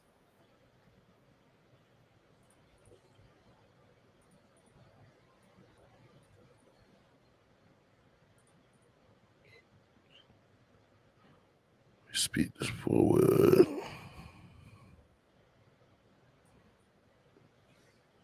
they spray paint on your side of the fence. Ooh, I am pissed. The audacity of this old bitch. The audacity. I have her on video. Watch. So for like the last 3 days, I've been coming home from work and there's like dog shit all over my driveway. My dogs are in their kennel during the day when I'm at work or on the other side of the house. Like they don't roam. They're not roaming dogs. So I set my iPad up to take a video of what's been happening during the day. This old lady from next door comes with the shit on her shovel and she is throwing it on my driveway. Like, I don't even walk past her house. I go the other way and I use freaking So tell me about that one, Vic. Was there like some otherworldly, ungodly thing that we didn't know of that might have promoted that? Is there a right or wrong about that one? That's some dog shit. She just thought that her dogs was responsible. Say it again. The ladies' puppies are in the kennel while she's at work. She showed it. She know that. She know that. The lady don't know that. So she think that's your dog shit. Here, come get your shit. I'll do that same shit. Here, kid, get your raggedy ass dog. You don't want to clean up shit. She said, I clean up after my dog. My dog went wrong. They in this. She know that. Her neighbor clearly don't know that. Bro. Or there would be no reason for her to do that shit. Okay, what Wait. Are you a Shaolin monk or some shit? Like, do you feel like, come on, man? So did I say she was? No. Hold on a second. What's funny is for somebody that for somebody that's saying that they don't like to assume. Do you understand you in terms of you not wanting to assume? You making the most assumptions on the screen. The person who was on the previous video said what they did, and they said why they did the shit and gave a reason. You're assuming a whole multitude of other things that she just doesn't want to say. You see a lady coming and throwing shit on this person's driveway. And the dogs are hold on a second. She said the dogs are in the kennel, and you see the dogs in the kennel. But then what you're saying is, yeah, but what if they wasn't in the kennel before? No, I didn't say that. I didn't say anything close to that. You be half listening to me, Chef. What I said is that the lady is wrong for doing that shit. I said, but the lady whose dogs they are knows that her dogs don't be roaming. That ain't her dog shit. And she just showed the bag that even when they do be out, she attends to them. She's there's a lot of people who have dogs who can give a fuck. Oh, so you're saying that the other lady, it's not as bad because she doesn't know that it was her dog. I didn't say shit, but what I said was that she don't know. She wrong, but she don't know. How do you know that she doesn't know? That's an assumption. Hold on. That's the point that I'm making. What if she's just a trifling old fucking bag? That's just a fucked up neighbor. We don't know. There would be hold on a second. Hold on a second. We don't know if she's just a trifling asshole bag. We don't know that. That's so also. Hold on? Let me just land the plane. We in the air. We can assume she was a trifling old bag, but we don't know that. All we know is we seen her come with shit on a shovel and throw it on the neighbor's driveway. What I'm saying to you is this. The neighbor showed her dogs in there. You said, well, maybe she didn't know. You said, maybe she didn't know. Maybe she didn't know that it wasn't her neighbor's dog. Maybe she thought it was her neighbor's dog. That is an assumption you are making in order to exonerate her from what you stated was already wrong. You stated her throwing the shit on the driveway was wrong. But now you are creating an assumption that is not within the presented evidence to exonerate her. Are we litigating this, or are we just talking it's not about the point, bro? I'm just breaking it down methodically. That's all it is, bro. You know what it is. Come on now. I'm just asking a question because you know how we doing, son. Come on, yo. You come to me like you cross-examining, and I'm just saying that just like you making an assumption that she's a dirtbag who just would do that shit. I never said she was. I said that assumption. No, I didn't. Why can't we don't know? We don't know. She could have been just a dirtbag old lady. The point is, she was only wrong for throwing the shit on the driveway. Hey, what's it called when the cat's in the box and you don't know if it's alive or dead? There, yo. The whole point is that you don't fucking know till you open a box, and since we don't got no hands to open a box, we don't know which one of our assumptions is true. Whether she's just an asshole who found some dog shit from somewhere and just decided to be an asshole and just throw it over there on the neighbor because she don't like her fucking neighbor. It could have been any reason. She don't need a reason. She might be senile. Whatever. It don't fucking matter. I was just saying the simplest solution is usually the correct one, which is she probably thinks that shit belongs to those dogs, which You're is why making an assumption and using the word probably. That's heavy, man. Probably, yeah. That means it's not a fact. It means it's just my fucking opinion. Ain't that what you asking me for? My opinion? It's more to it, bro. So It's my opinion. It's not a fact. I stated that she's wrong for doing it regardless. That was a statement, and it got a period at the end. Now I pontificated on why she may have chosen to do that, and it would seem like a mistake. Because if I came and beat you up because my sister said a light-skinned nigga with dark glasses on is the one that grabbed her ass, and hey, turns out, hey, it's another light-skinned nigga that lives right beside me. You can assume that the reason I beat you up was the fact that I thought it was you. But if you had a video without no sound, you wouldn't know why it happened. I might have just been a nigga on a rampage. Who knows? They're all assumptions, but the easiest thing to assume is that the most obvious or the most likely thing is probably what happened.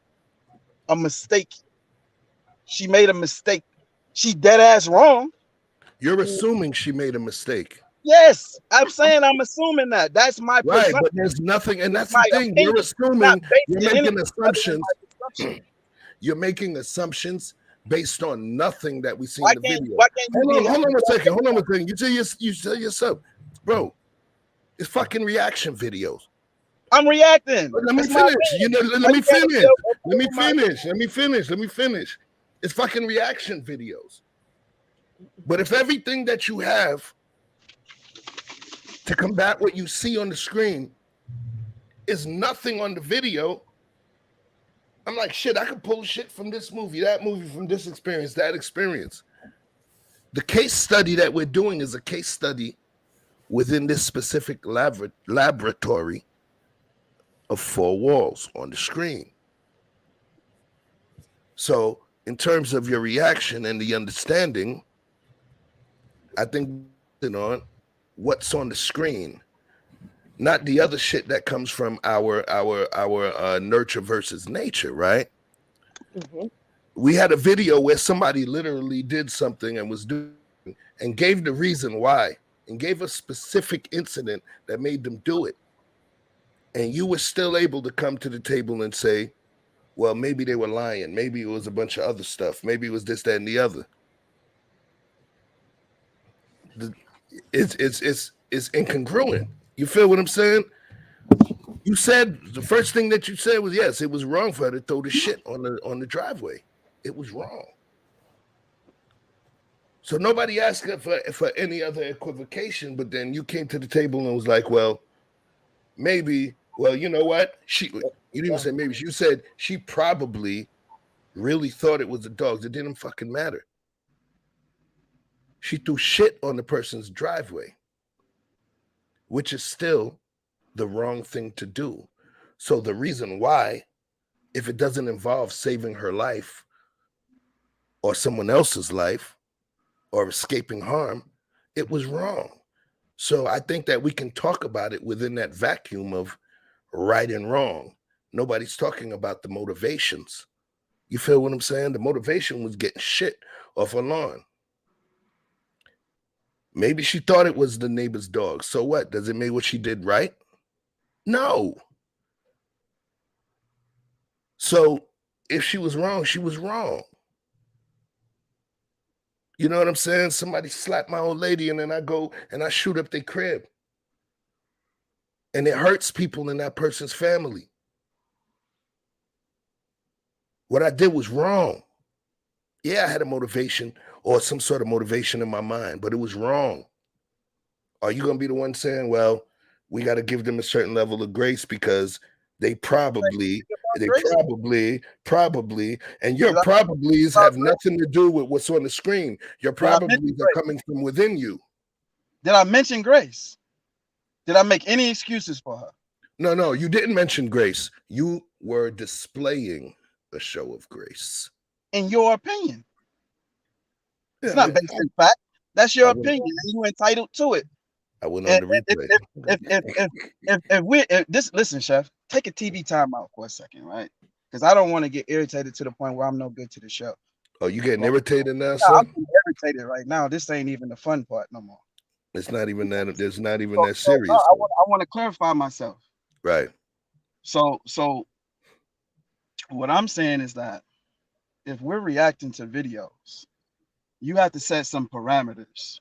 If all we're doing is asking yes or no questions or saying yes or no, if who was right, who was wrong, then let's say that, and then I'll follow the premise. And then don't ask me about my opinion. I'll just say yes or no, right or wrong. But if you ask me my opinion, I'm not going to lie. I'm not going to make up some bullshit. And I ain't going to say what I don't think.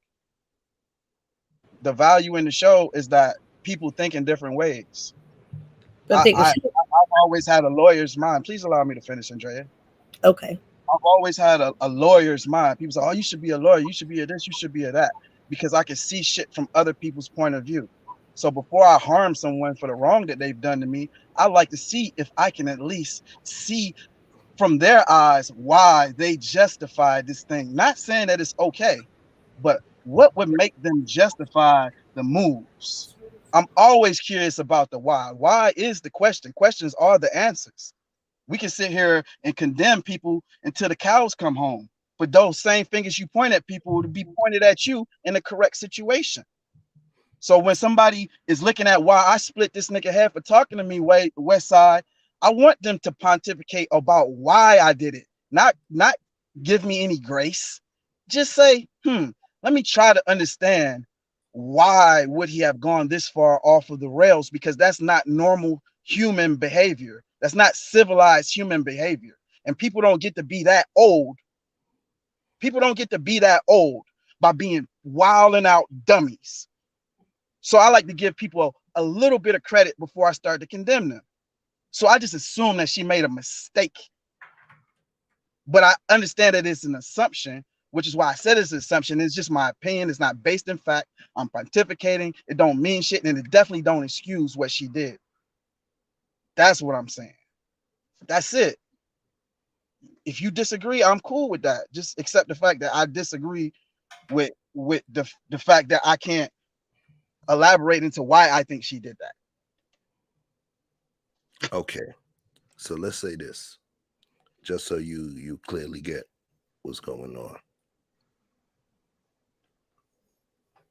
Forget internet, right?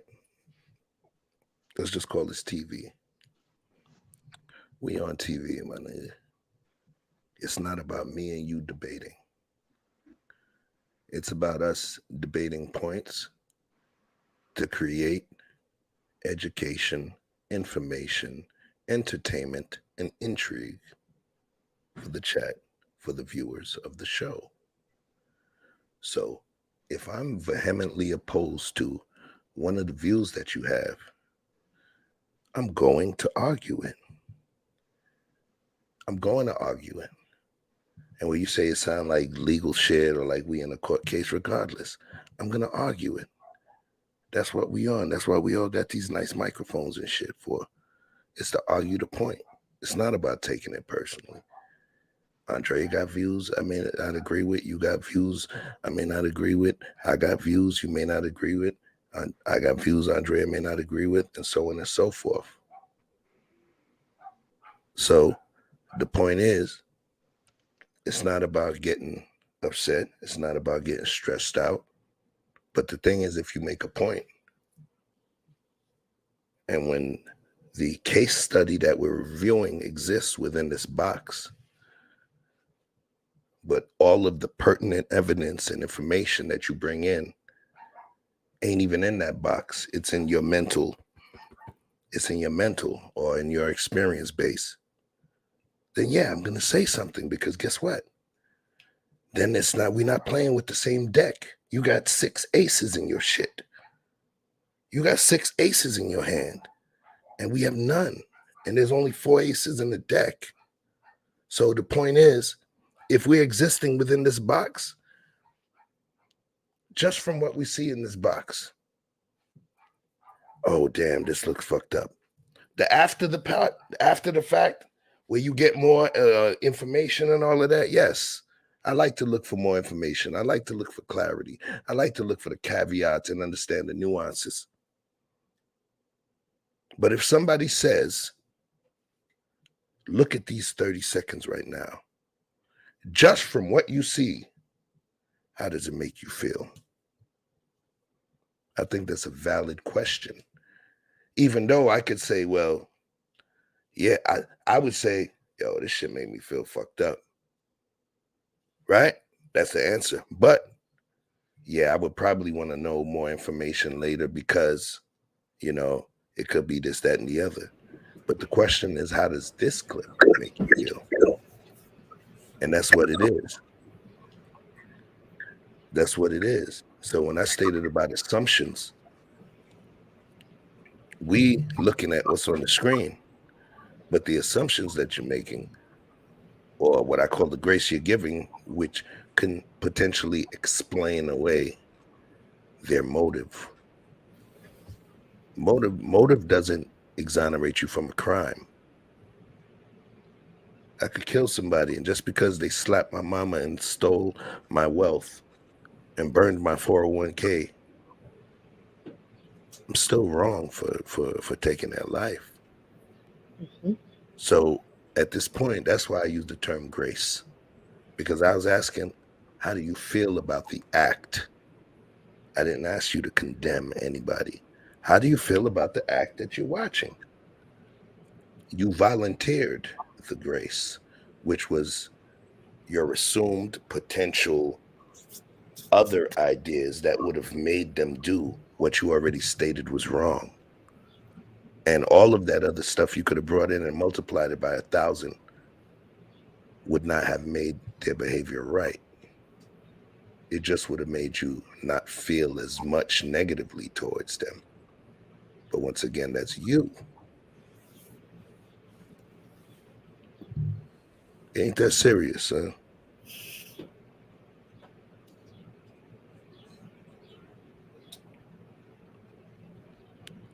Oh, you ain't talking? Nobody talking? I'm here. I'm here.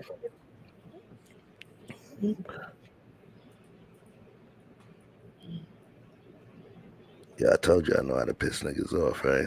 I do this shit for a living. I do this for a living. We're gonna keep it going.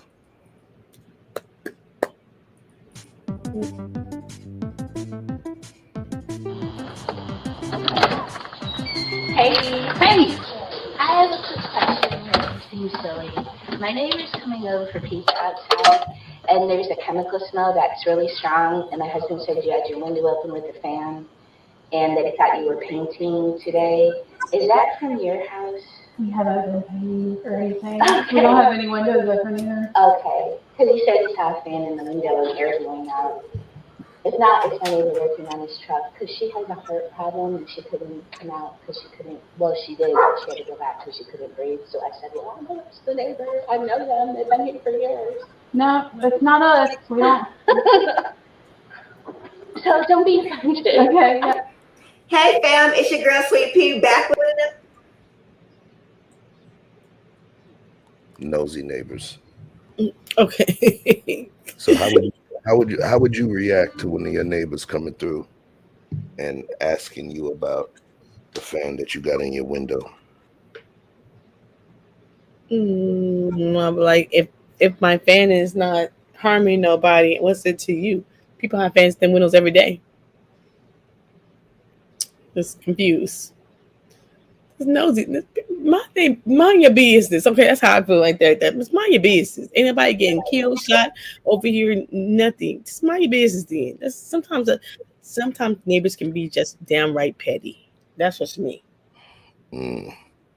From the same person that said, "Why us Negroes always talk about mind your business." You realize that was in the same show, right? Yes. Yes, I think she said about her business. Worry about my damn fan. They went. If she ain't doing nothing to your property, she ain't hurt your property, and she's on her property. Mind your business, right there. Okay, and that instant mind, it's situations. You should mind your business. How about that? Just saying. Situations, mind your business. So Vic, your neighbor coming through and coming at you, asking you about why you had your fan in the window, just based on what was in the video. What would be your opinion on that? How would you react to that? I don't know how that conversation will go between her and the doe, because that's the only person she'd be talking to. Say it again. I said I don't know how that conversation goes between her and the door, because I wouldn't be involved in it. She'd just be talking to the paint. So let's say you happen to be walking to the car and she was standing in front. Like, what will you be your response? So for me, I'll give mine answer. I was gonna go last, but I'll give it now. I would have picked up some sort of insinuation, because one of the things that she mentioned was chemical smells. And it sounds like, now here's my assumption based on what I heard in the box. They both sounded of a Caucasoid origin, a Caucasian origin. So when that person said, I see you have a fan in the window, blowing out the window, and we're smelling a chemical smell, I would have assumed that as some sort of insinuation that we cooking crystal meth in this bitch. Because that's one of the telltale signs, and the chemical smells. Oops, my bad. And the chemical smells. So, you know, when I see that, I'm like, okay, I see what's going on. This person thinks that we cooking crystal meth in the spot. At that point, how the conversation would have went.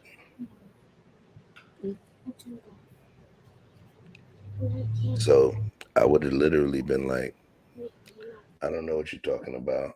Yes, I like to use the fan. And I would have kept it moving. Now, if I was cooking crystal meth really in my crib, then I would have said, mind your fucking business. If I was really cooking crystal meth, I would have told her to mind the motherfucking business. If I wasn't, I would have probably danced around it. And knowing that I didn't do anything incorrectly, then I probably would have tried to trigger her somehow. If I know that my shit was totally legal and she pissed me off and she was trying to make some sort of insinuation, yeah, I know that she probably would still call the police regardless. I would have said all kind of shit. I was like, yeah, and I'm human trafficking too. You know what I'm saying? I got 3 niggas ready to come and pull up on you. Just because. That would have been the petty me, though. It's a hell of a leap you took there, Chef. What's the leap? Talk to me. She asked you about a fan, so you assume she think you cooking crystal meth? That sounds like projection, sir. Is that what I said? Or you omitting something? I don't know. I'm just saying. I mean, no, you do know. You omitting something. She stated that there was a fan in the window and a chemical smell. You could have easily just cleaning up and That's not the point, though. She stated a chemical smell. And she could have been smelling chemicals. That don't mean crystal meth. What other chemical smell you gonna smell, Vic? I'm just asking. What other chemical smell you gonna smell? How about ammonia, Lysol, anything? Bleach. Lysol ain't gonna be that strong to come out your house like that. She didn't say Lysol smell. Do you know that all of those companies that make chemicals, industrial chemicals that people could use in their home, do you know that they actually pay and patent the particular fragrance? Do you realize that bleach does not smell the same in all of its forms? Do you realize that bleach, they actually add certain fragrances to those things so that when people pull up on it, they don't think it's water? So we know what bleach smells like. We know what Ajax smells like. We know what certain things smell like. Ammonia smells like Pine Sol. I grew up in New York in the 80s and 90s. I know what the fuck crack smells like when it's burning. You understand? So in terms of the assumptions, you're saying I'm making a lot of assumption. That's a big leap. A big leap in the white community when somebody said you got fans in the window and it smells like chemicals. Is that really a leap? Maybe that's, in my opinion, it is. But you know, like I said, me and her wouldn't have nothing to talk about. And if she was on my property, I'd be more concerned about why you on my property talking to me at all about anything going on my property, unless it's affecting your property. You wouldn't have nothing to talk about. Well, if the chemicals, if it's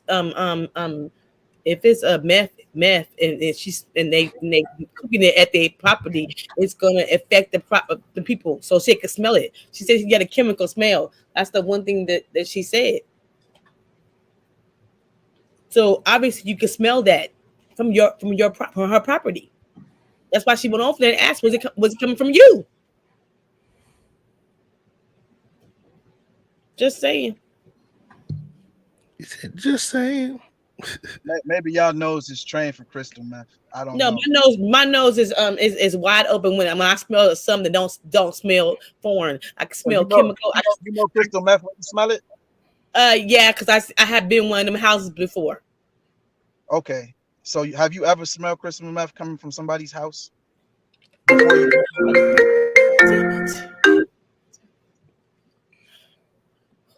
got my damn phone? Do not disturb. I'm just asking some questions. That's it. All right, so here's what we're gonna do. I'm gonna wait for Andre to get back before I play the next clip. But I say this. So one thing in terms of being a neighbor, especially when somebody is my neighbor, here's what I don't like when we talk about the boundaries. Because we talked in the last episode, episode 1, it's going to be dope if y'all watch 1 and 2 in succession.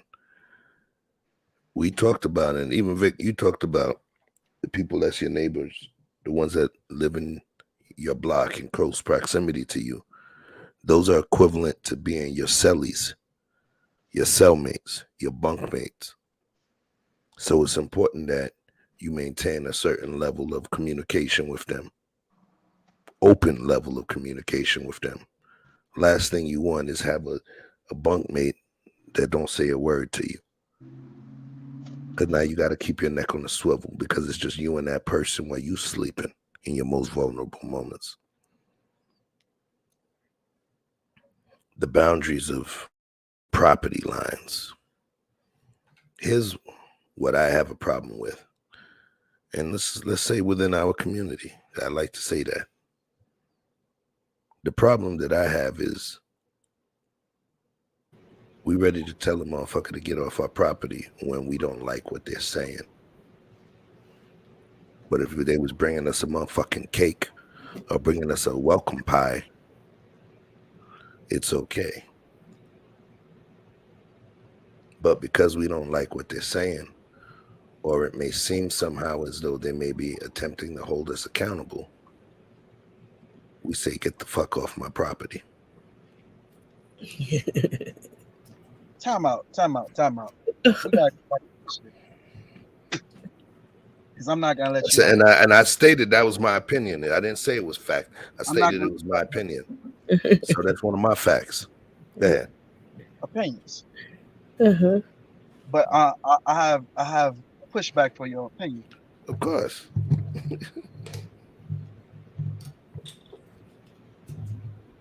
It's up to you if you play the clip again. It looked to be a relatively middle class neighborhood. It didn't look like a trailer park. It looked like a home. Every meth lab don't have to be a trailer park. I didn't say nothing yet. Okay. What I'm just doing is illuminating that the area did not look like some shithole trailer park. It didn't look to be in some remote area to the point where your neighbor can just walk up on you and question you about smells. I'm not no expert in meth lab, but I've been around trailer parks. And I ain't no expert on meth smell, but I imagine that it's pretty fragrant. Now, what I do know is that for as many people who can or cannot identify the smell of marijuana, there's probably 4 times as many people who have no idea what meth looks or smells like. So the people who do meth is usually the people who know what meth looks and smells like. It's not a mixed community. It's not a common thing. It's not a common product. It's not everywhere. It's not readily available unless you're in that market. So in the middle of a middle-class neighborhood, to be cooking meth, which is highly volatile. That's what it makes the chemical smell. And the only thing that they will be using is a fan in the fucking window. That's what meth. That's what meth cook labs or meth labs use. Is fans. Suburban. Let me allow me to finish. I'll let you cook. It don't matter where the fuck they at. They could be in the city. They could be in downtown Atlanta. They could be in downtown Houston. They could be in downtown Orlando, Florida. It doesn't matter. The chemicals that they use. You ever watch Breaking Bad? Do you know what that is? I'm just using a pop culture reference. You ever watch Breaking Bad? I have.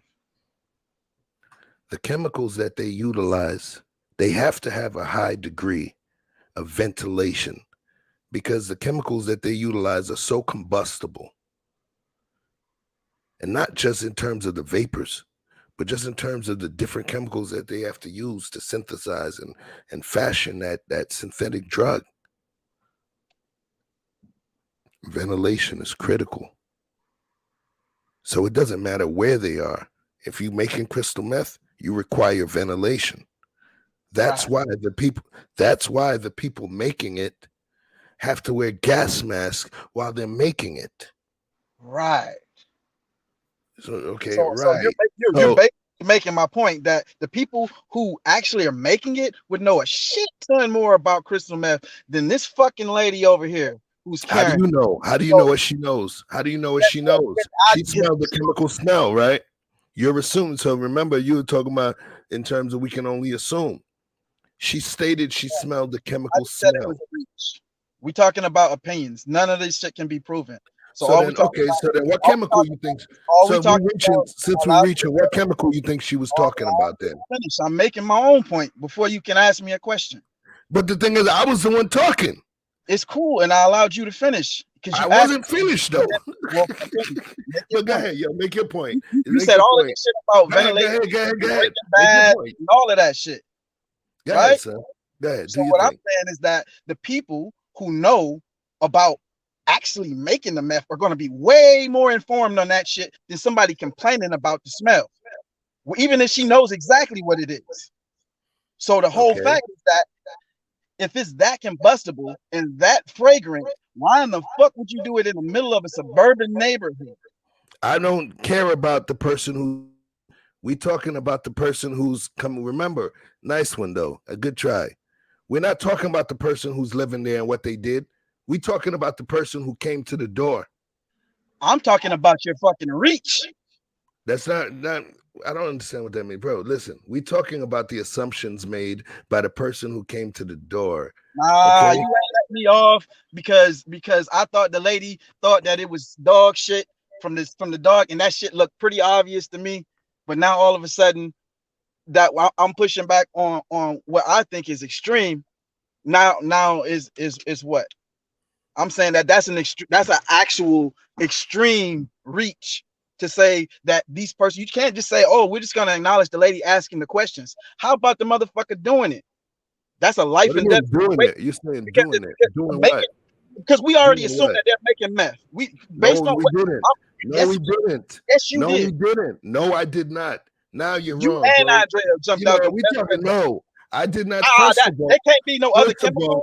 That can't be bleach or ammonia. Do this, son. What meth smell like. Do this, son. Do this. Say your piece. Say your piece, and then I'm gonna come and rebut what you're saying. Okay, say your piece because you're gonna say that I'm cutting you off. So I'm gonna let you say your piece, bro.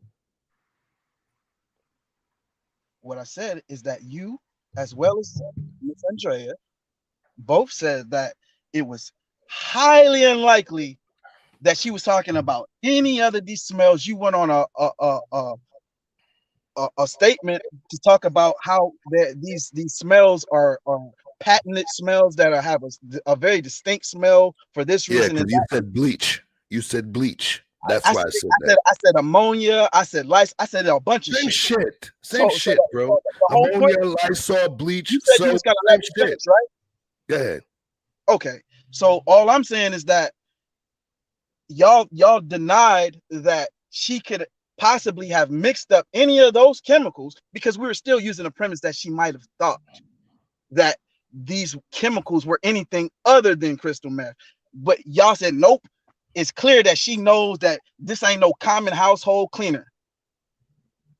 So we're going on the premise that she knows what crystal meth smells like, and she's in the assumption that that's what's going on here. And I'm saying that let's just say she's correct, and that's what's going on here. That doesn't seem like a likelihood of a situation as volatile as you just stated that it was. For someone to be in a suburban neighborhood, most people do this in excluded, secluded, should I say, areas because they understand the implications of what could happen, and they don't want motherfuckers running up on them saying, "What's that smell about?" Because that may attract the law, which is the worst thing, because that'll get you life, not in football numbers and not no misdemeanors. So them sitting there with a fan or doing something as serious and deadly and as needing of skill. This ain't no dummies making crystal meth. They might make a little bit for themselves in a fucking Sprite bottle with some over-the-counter medication, but that ain't what we talking about. To the point where they need fans and the neighbor can smell it from across the street outside in the daytime with the wind up? Hell no. We talking about a major operation. And that's just going off of your premise. And that's why I just said, not that it's impossible, but that's a stretch for me, the guy who stretches. That's it. Floor is yours. You said that's it. Okay, cool. So listen clearly. I want to make some correction. I didn't say that this person was making crystal meth in their fucking home. I never said that shit. The only thing that we're talking about is the insinuation, period. Is the insinuation or the assumed potential insinuation that that person knocking on the door, ringing their bell was talking about. We wasn't talking about the person holding the camera who lives at the home. I didn't assume that they're making shit.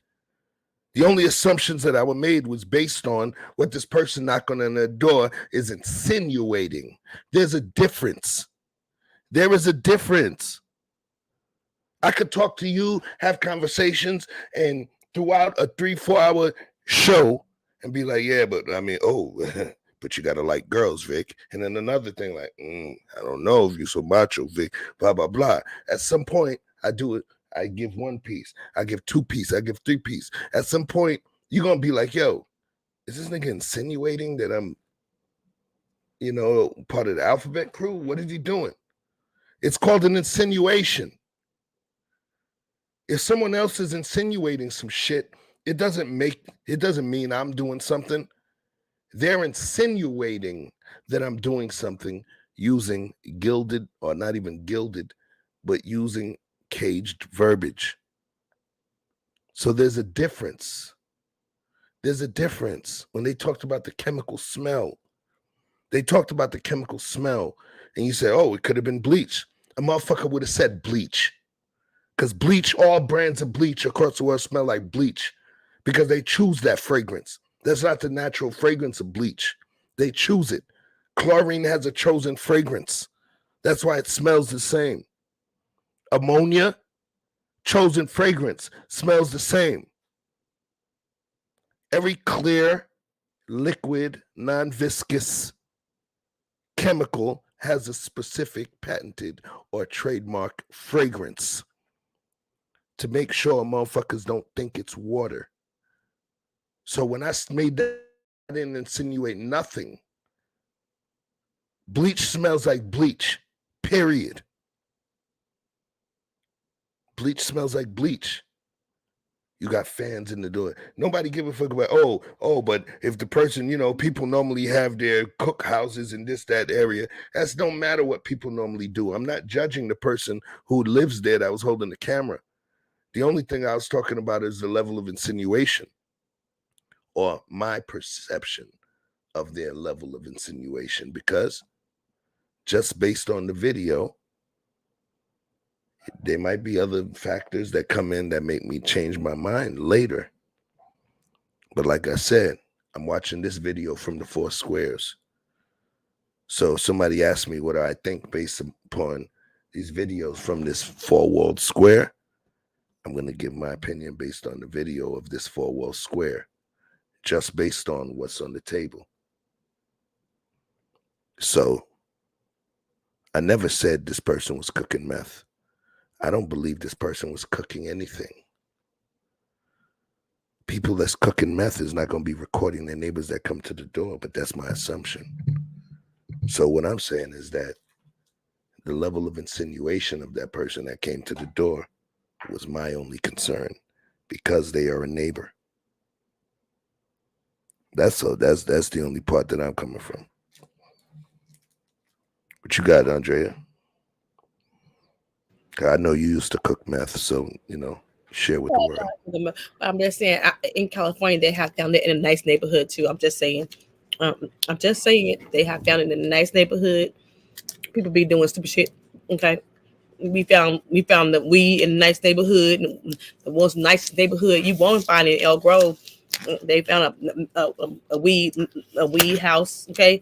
I'm just saying it's but when they say a chemical, I know what bleach smells like. I know what ammonia smells like. I'm just saying. She said a chemical, so that's something it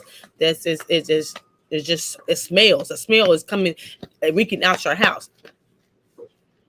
So obviously she must. And I don't think she worried about it if it happened one time. Maybe it happened more than twice.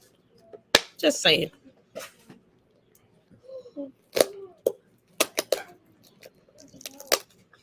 Any pushback? So we're going to keep it going. Let's see what folks think about this neighbor. Dog. The dog attacked my dog. The dog's not even outside, ma'am. He was outside. He was in front here. We have yet another Karen. You know what? What? You guys are acting like you should act like black people. We what? I was raised in Oklahoma around Wait, black can people. you repeat that one more time? We're acting like what? Who said her black neighbors are acting like N-words to their face? I was raised in Oklahoma City where there were tons of black people. But we're acting like what? You're acting like people that aren't normal. Realizing she's caught, she tries changing her rhetoric. When you're on the news, when you're on social media, get the f- off Get the off property. our property. Get off our Get the f- You off know the I have a property. top secret clearance. I don't give a f- Get the f- off the property. And then she steps to them. What is she thinking? Since we're acting like black people, right? We're acting like black people, and that's not normal. Most people don't act like you do. How are we acting? How are we acting? You came over here with a taser. It's another broadcasted lesson of how you can't reason with racism from a racist like this. I came over here because your pit bull attacked my little dog. He didn't attack your dog. Not at all. Then she digs a deeper hole, fabricating a story that never occurred. I saw you pet the dog. You I pet the didn't pet the dog. dog. I just pet the dog because I wanted to see if he was okay. Why don't you record all this and put it on? I am recording it. You about to be famous. Do you know what? You're going to go? You're about to be famous. Where am I going to go? Where am I going to go? You're going to go to hell. Beyond parody at this point. But here's the thing. They have video of this woman coming over to their house without her poodle initially, making her way over to the family pity, and even gets down on the ground to pet their dog. It's all on video. But she continues. We were raised around black people. And all most of them were very nice. I got everything You know on what? camera. So you can leave, please. And yet, there's more evidence. I don't want to see that that dog outside. Well, he's going to be outside because I have a right to have him just like every other person in here. He ain't done nothing to you. He ain't done nothing to your dog. Why are you so nasty? Of this racist woman not helping herself by just leaving and cutting her losses. I'm not having a bad day, but you know what? You're a black person in a white neighborhood, and you're acting like one. Why don't you act like a white person in a white neighborhood? So, this disgusting, vile, imbecilic, racist-ass person in Discovery Bay, California continues on with her bigotry, telling black folks to behave a certain way, abide by her own standards. She has on society, in a rant that was caught not just on cell phone cameras, but also various cameras throughout the property. What this entitled white woman shows is how far we've come and how far we still have to go.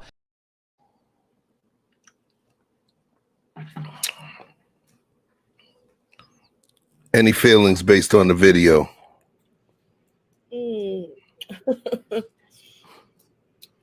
She said, y'all in our neighborhood. Okay. In our neighborhood. They always feel like they're entitled and be rude to us. And the man ain't doing nothing.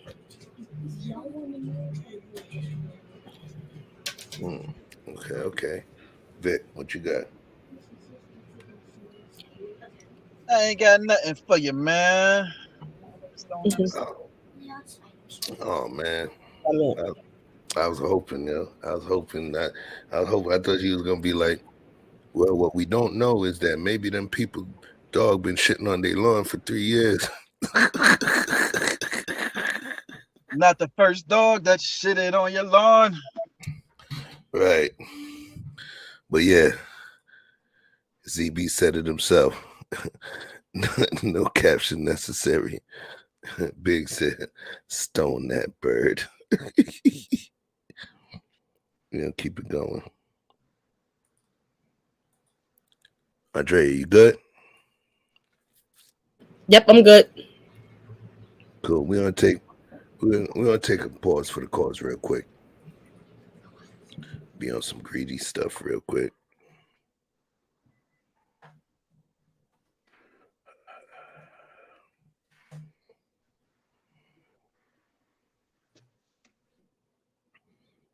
Here we go.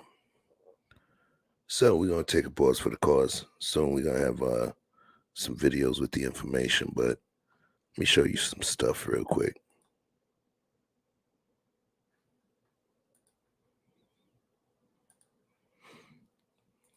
I want to welcome y'all to the True Pill Apparel page. True Pill. You normally see me with the hoodies, the t-shirts. This represents the True Pill Community Garden, which was something that was founded by me and another individual. We have some great high quality hoodies, gray, black, white, premium V-neck tees, gray, black, white, black for the V-neck unisex tee, classic unisex tee, crew neck in gray. And if you don't see other colors there, is because people snatched up the other colors. There was brown as well as the pink, which was pretty gangster. The pink always sells out quicker than everything else. But please visit the True Pill Community Garden and on Facebook, as well as the True Pill page on Bonfire. And of course, we got some wonderful mods, so they're gonna drop it in there for you. All right, that's one. Nothing. Yo, I'm losing my voice. This is crazy. I can feel it happening. Because I was trying to scream on Vic, and then I started sounding like Luciano Pavarotti and shit. You know what I mean? Gotta fix that. Next piece. We're going to talk about Life or Death. Life or Death is a dope graphic novel that was conceptualized by Emmy Award-winning filmmaker named Frank Gooden II. Frank is a legend in terms of what he does. He's won an Emmy Award, which is not an easy task. And I happen to be one of the stars of his show. Oh, well, like you said, I'm hungry. I need to eat. I gotta get to the bag. Yeah, okay, we'll see. We'll see. Put it right there. A little wager. If I miss, the cash is yours. But if I make that shot, you owe me double. Wait, I don't got that kind of money. Calm down.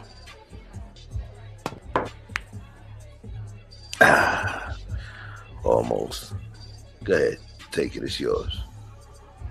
Roy, take him to the back. Make sure he gets a good one. Clean. Cool. Yeah, I just paid you to learn a lesson, so you best not forget it. You don't want no part of that smoker, boy. Buster, he brand new. He'll get us both crap. Look, I know it's a stretch. That's why I chose you. Break him in. I got you. Life or death. Stay tuned. We're coming back. We did multiple episodes. We're on a little hiatus, the same way as when you watch Power, Empire, and the other shows, and you have the mid-season break. Right now, we're in our mid-season break. So please subscribe to the Life or Death channel. If you go into YouTube search and you do Life or Death, and you just type the word Frank, because he's the creator, you'll see all of the options pop up there. Cool. Love alert. Let's see who we got here. I see you, Quantum. What's going on? A1 Day 1. Snow That Bird. All right. So I think we're pretty up to date right now with the love. So we're going to keep this party rolling. And let's see what type of emotional responses I can wrench from your chests. I don't know why you hate us. Why do you hate us? Because we're Mexicans? I heard her from like the other side of the property yelling at my mom, go back to Mexico. And that's when I I rushed over and I said, hey, like what's your problem? What's going on? We're honest people right here. Yeah, rapists. Rapists? How many people have I raped? How many drugs have I dealt? Oh yeah? Yeah. You believe everything you see on the news? Yeah. You see how we're working hard right here? You're also pulling it in everybody else's yard. No, dígale, ella está viendo, dígale, Look, here. dígale, ya vio que acabamos. No, dígale, dígale. She came out of her home to, yell at my mom. She just started yelling and repeating that, and I'm just like, nobody yells at my mom like that. Sorry. Racism, in general has happened to me. I have experienced it, but I've never experienced it. Someone yelling at my mom. She wanted to record it because she's seen this too many times. Honest people right here. Yeah, rapists. Rapists? How many people have I raped? She was like, hey, if anything happens, we have it on video. And she wanted to show people that racism is alive today in 2018. Ella está viendo, dígale, Look, here. dígale, ya vio que acabamos. No.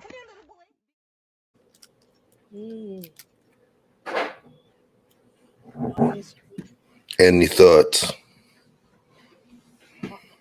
I mean, I think we should get a house right. We should get a house right next to her, so I can send my kids to a good school.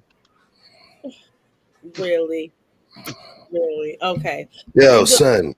You see?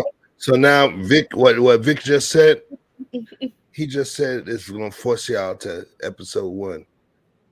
Because he made a statement that made it seem like if we want to move to a better community and a better school zone and all of that, we're forcing ourselves to move around white people who don't like us. So you just snatched that from that episode. All right, but I'm going to let y'all figure it out yourself. No assumptions for me. All of the information is in the box. Nice one, though. Nigga throwing ninja. He throwing ninja stars. He throwing shurikens. He like. We caught that one, but okay. What I'm going to say is, I think she was rude, disrespectful. And like he said, me and my mama, we came here. She said, do I look like a drug dealer? Do I look like a rapist? Not all Mexicans ain't rapists. No, that's just prejudice. And she was just wrong. I'm going to go last. Go ahead, Vic, because we know you got something to say. What I got to say about that? I see it. I don't know. I don't know. It happens on a regular basis. It is what it is.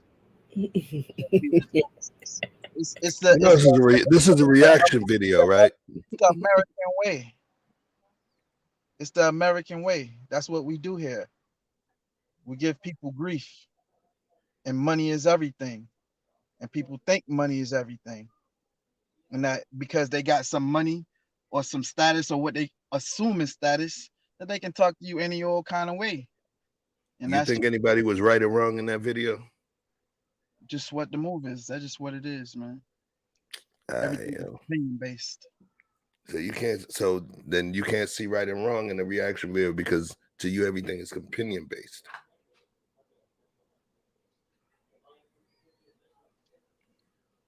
It's a reaction video. You can't get no reaction.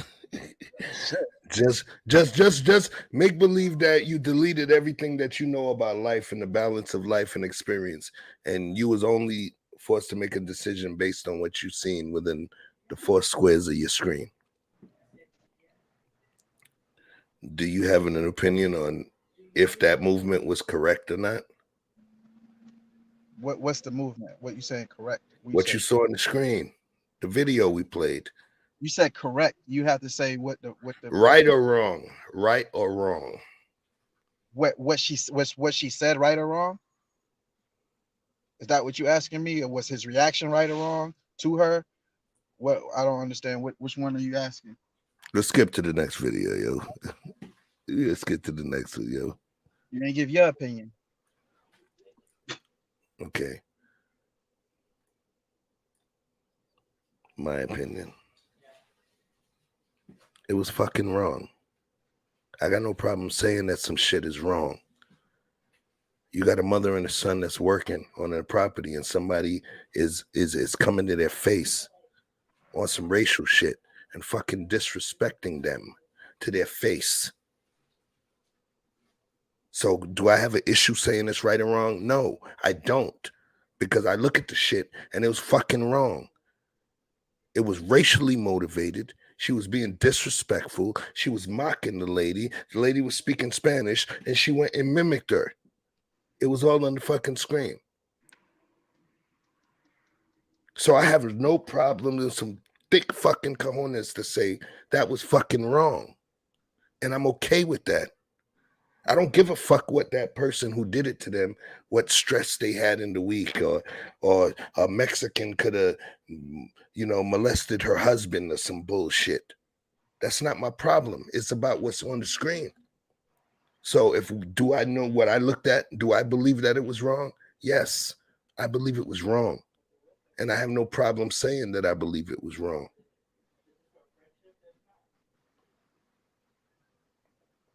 Do you see anything was wrong in there? Anything? All you can say is what you would do. And I'm asking you a question. I asked you, do you see anything wrong there? Are you okay with my answer? At all? All you can say is what you would do in a situation. And all I can say is that in that situation, go off of bed. My mother was actually out there working, and I saw someone berating her, or whatever she was doing, and someone came to berate her, man or woman. I'm gonna excuse my mother out of that situation, and we just gonna leave, and the property owner would be left high and dry, and they would have to make an account for their neighbor, and they would have to make it because they're still gonna be charged in full. America is a racist place in general. So I try not to get emotional about it because that's how you give up your freedom. All right, you done? Wait, hold on, Andrea. Okay. So I hear all of that, what you said, but I asked you a question. I asked you, do you feel that what was on the screen, what took place, was right or wrong? I did not ask you if you was there, how you would have avoided that situation. I ain't asked that. I'm asking you if what you saw on the screen was right or wrong. The behavior that lady displayed to that family or to those people who were right or wrong. That's the only question I'm asking you. And if you don't want to answer it, I can respect that. Hey, Just tell me. Just tell me so I don't have to I think it was keep disrespectful. repeating the question. Do you think it was right or wrong? Was my question. The answer Now, is, if you don't want to give one of those right or wrong, if you believe her behavior was right or if you believe it was wrong. Now, if you wish not to give one of those answers, then I understand that. Just say that. I yeah, I ain't gonna don't want to give one of those answers. That was the preface of what I said. I said I don't want to say right or wrong. I just say what I would do. Okay, thank you. Okay, so then, all right. You don't want to say whether it was right or wrong. All right. Say shit is disrespectful. I can say that. It's disrespectful for sure. All right. Just keep it moving. All right, so turning now to a couple of headlines a lot of you are showing interest in this morning. First, we're talking about a story, that's really getting a lot of buzz, Francesca. This one has some parents upset. A man beating a kid with a belt. And then another one talking about what to do if you get into a fender bender. What you got for us? Oh, yeah. It's a disturbing story that a lot of parents probably want to take a listen to this morning. A Villa Rica man now facing charges accused of attacking and beating a 15-year-old boy with a belt. And get this, the 15-year-old wasn't his. Now, the moment's all caught on camera. It shows the boy, Malik Sim, getting hit. The child's mother says her son was playing with his cousin when it all happened. And police say the man arrested is the family's neighbor, 29-year-old Matt Martell. He told police he was upset that the kids were cussing, using profanity. His mom, Latrika, says she's proud of her son, that he did not fight back. He also knows that if he would have defended himself, that he probably would have went to jail. Or the reality, he probably would have been dead out here in the cul-de-sac. That's reality. Martell now facing charges of assault, battery, among other things. And authorities say when they arrested him, he was out on bond for a charge in another child cruelty case. Does anybody have any opinions? You might have to play the first part back at one more time because I can barely see it. What's going on? You can cut it off short. I just need to see that first little piece. All right, so turning now to a couple of headlines a lot of you are showing interest in this morning. First, we're talking about a story, that's really getting a lot of buzz, Francesca. This one has some parents upset. A man beating a kid with a belt. And then another one talking about what to do if you get into a fender bender. What you got for us? Oh, yeah. It's a disturbing story that a lot of parents probably want to take a listen to this morning. A Villa Rica man now facing charges accused of attacking and beating a 15-year-old boy with a belt. And get this, the 15-year-old wasn't his. Now, the moment's all caught on camera. It shows the boy, Malik Sim, getting hit. The child's mother says her son was playing with his cousin when it all happened. And police say the man arrested is the family's neighbor, 29-year-old Matt Martell. He told police he was upset that the kids were cussing, using profanity. His mom, Latrika, says she's proud of her son, that he did not fight back. He also knows that if he would have defended himself, that he probably would have went to jail. Or the reality, he probably would have been dead out here in the cul-de-sac. That's reality. Martell now facing charges of assault, battery, among other things. And authorities say when they arrested him, he was out on bond for a charge in another child cruelty case. Hell no. Any opinions? I wish somebody would become making my child when it don't belong to you. Yeah, if he would have came and said, "He's out here cussing. I think it's disrespectful. I don't like that." I wouldn't have talked to my children, asked for their cussing and stuff. But hitting my child, yeah, I'm a press for charges too. Just for disrespect. How the nerve of the man? Really? What of it? That shit was whack. That shit was whack as fuck. Goes back to what you was talking about with the violence. She said she was proud of her son for not doing shit. But, that's a 15-year-old boy and that's a grown man. He looked like a sizable boy, but nevertheless, that's a grown man. The question is, where's his father or his uncle or his male counterpart, the adult version, to rectify that situation, because that should never happen, especially if that's a neighbor. On a regular basis, he should be well aware that there's a male presence available. He should second guess that. But to whip somebody else's children that ain't yours, that you don't know like that you didn't get consent from their parent to, that's that ass. So I know I'm long-winded. My short-winded version was some bullshit. Dude had no motherfucking right. Period. Period. And when I would have gotten home, my kid would have been safe. I might have been the one in jeopardy of loss of freedom. And I'll leave it at that.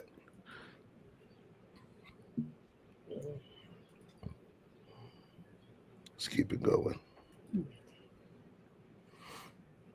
This one right here, of course, we're not going to be doing this all night, but this one right here was these last two was pretty heavy.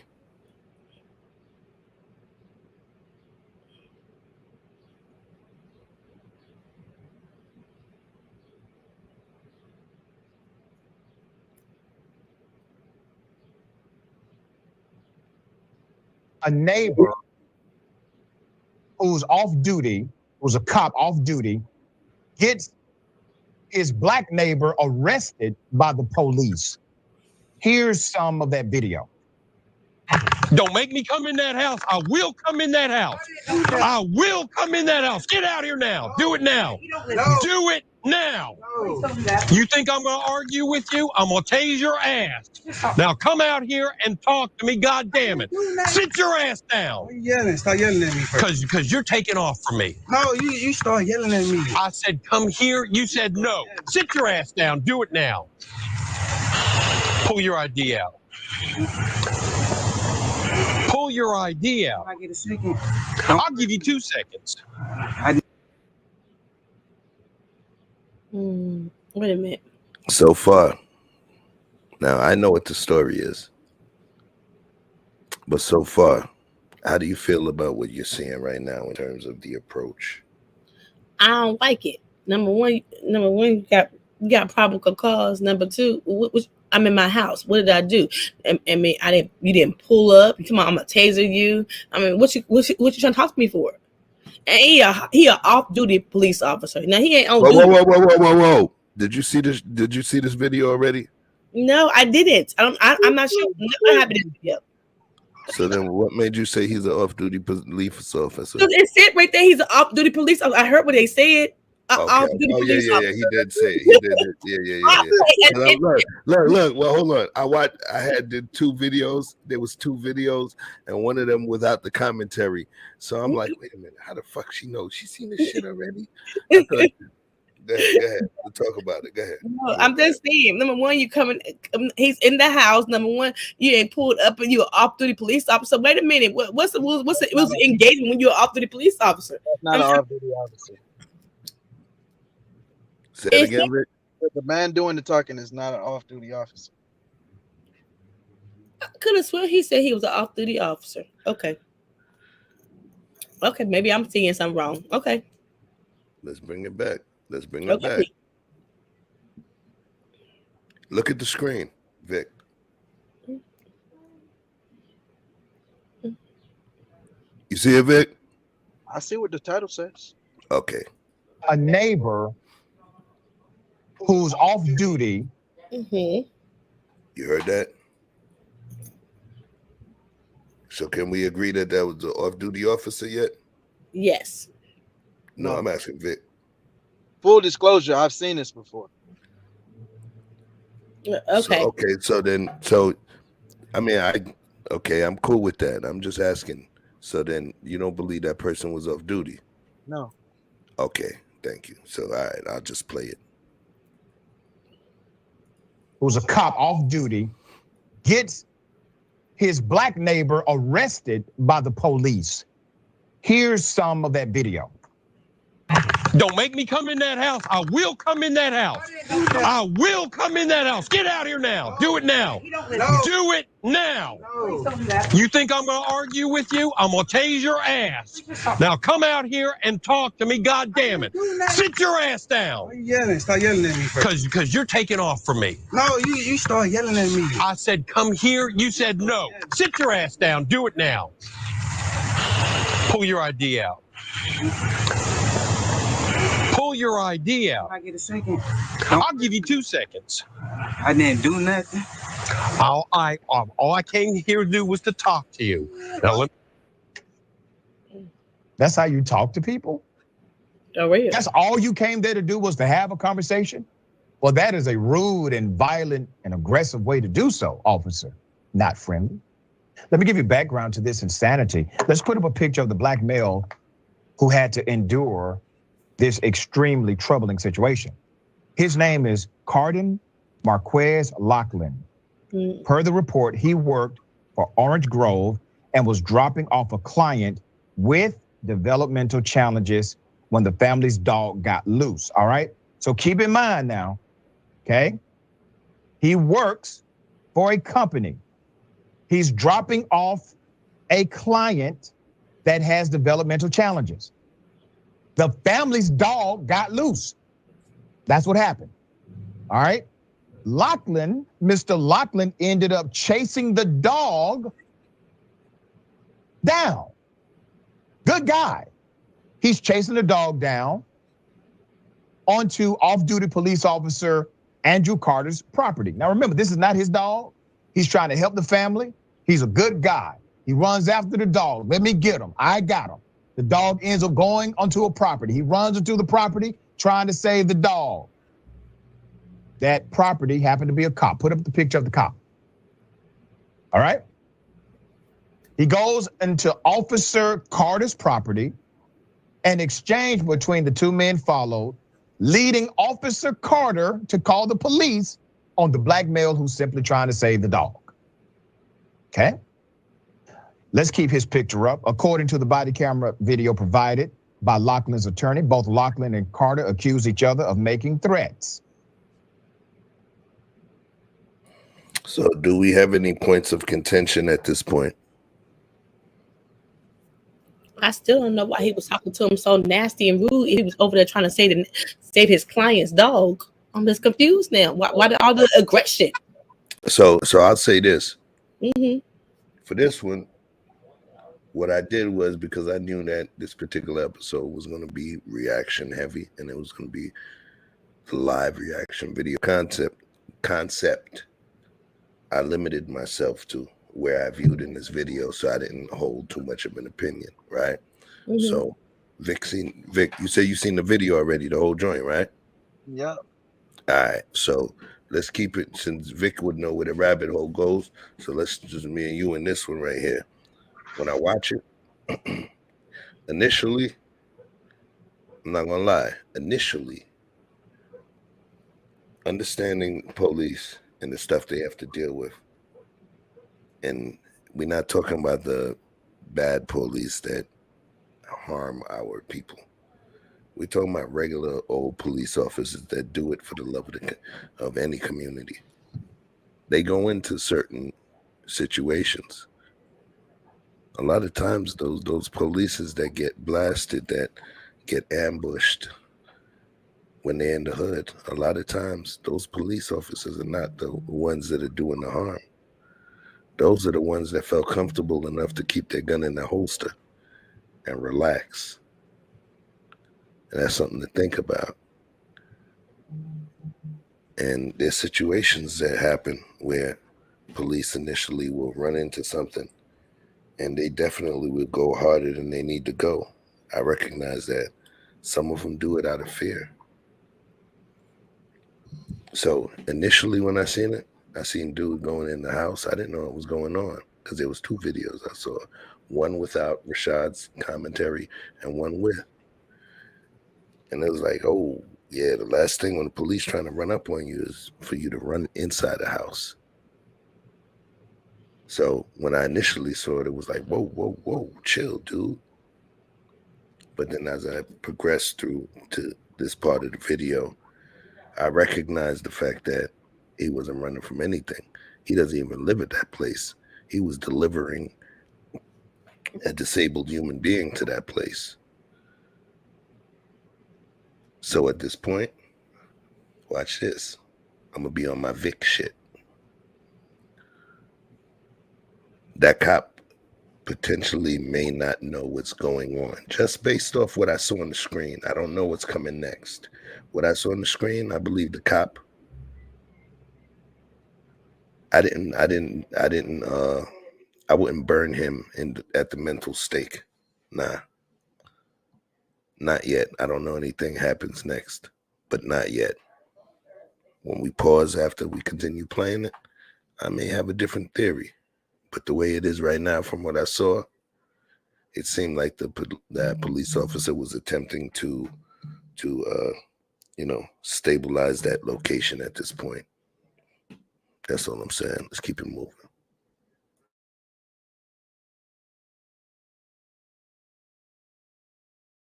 Lachlan admitted to threatening Carter only because Carter threatened him first. I truly believe that. Carter has denied it. This is the first 45 seconds. We just saw the first 45 seconds. That's what you reviewed of the responding officer who was called to the scene. While the officer, whose name is Sam Roytatcher, was hostile to Lachlan, he later asked Carter which charge he thinks fit what happened here. He said, "I'll do whatever you want done. You're the Vic." All right, that's, keep in mind now, you got a 1-2 corruption combination. Black man does nothing illegal. He has done no crime, committed no criminal offense. Cop calls his buddies. "Well, I got something for you." He calls 911. Cop gets there, the other cop gets there, basically calls him everything but boy, and then says to the off-duty officer, "You tell me what you want me to do with him. You're the victim." Victim of what? There's more. Carter responded by saying he'd like to prosecute for aggravated assault, something that didn't even happen, which is exactly what Mr. Lachlan. Pause. I was trying to interrupt you because his dude is ruining the video with his commentary, but you know. So I'll say from what I see, the person who was actually attempting to subdue the brother was not the off-duty cop. So I'm just asking you a yes or no question. Is that correct, Vic? The cop who had the body cam on, whose video we was looking at, he was not the off-duty. I'm just asking yes or no. Was he? He was an on-duty officer. That's not. So basically what I was asking was, he was not the off-duty cop, correct? Correct. Okay. Look at the screen. It doesn't say neighbor off-duty cop arrests black neighbor. It says neighbor off-duty cop gets black neighbor arrested, right?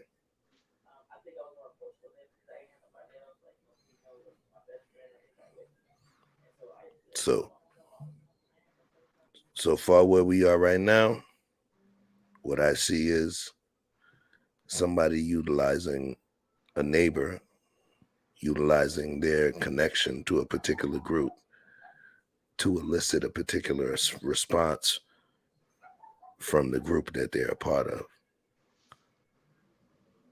If I'm a Crip and I call one of the homies, one of the lokes, and I let them know somebody from the red side is messing with me, they're gonna mobilize. So even though I'm not the one that takes the shot or delivers the violation, I'm more responsible because I was the one that delivered the coordinates and created the reason and the motive. So the off-duty cop did not affect an arrest. But I believe he was the impetus for what took place. So far from what I'm watching, because I made sure I didn't want to watch more than 3 minutes of the joint. You feel me? Andrea, talk to me. Well, he used his people to arrest the dude. The off-duty cop get his neighbor arrested by his people. Hold on. I'm gonna give you a moment to chew them chitlins and swallow. Chew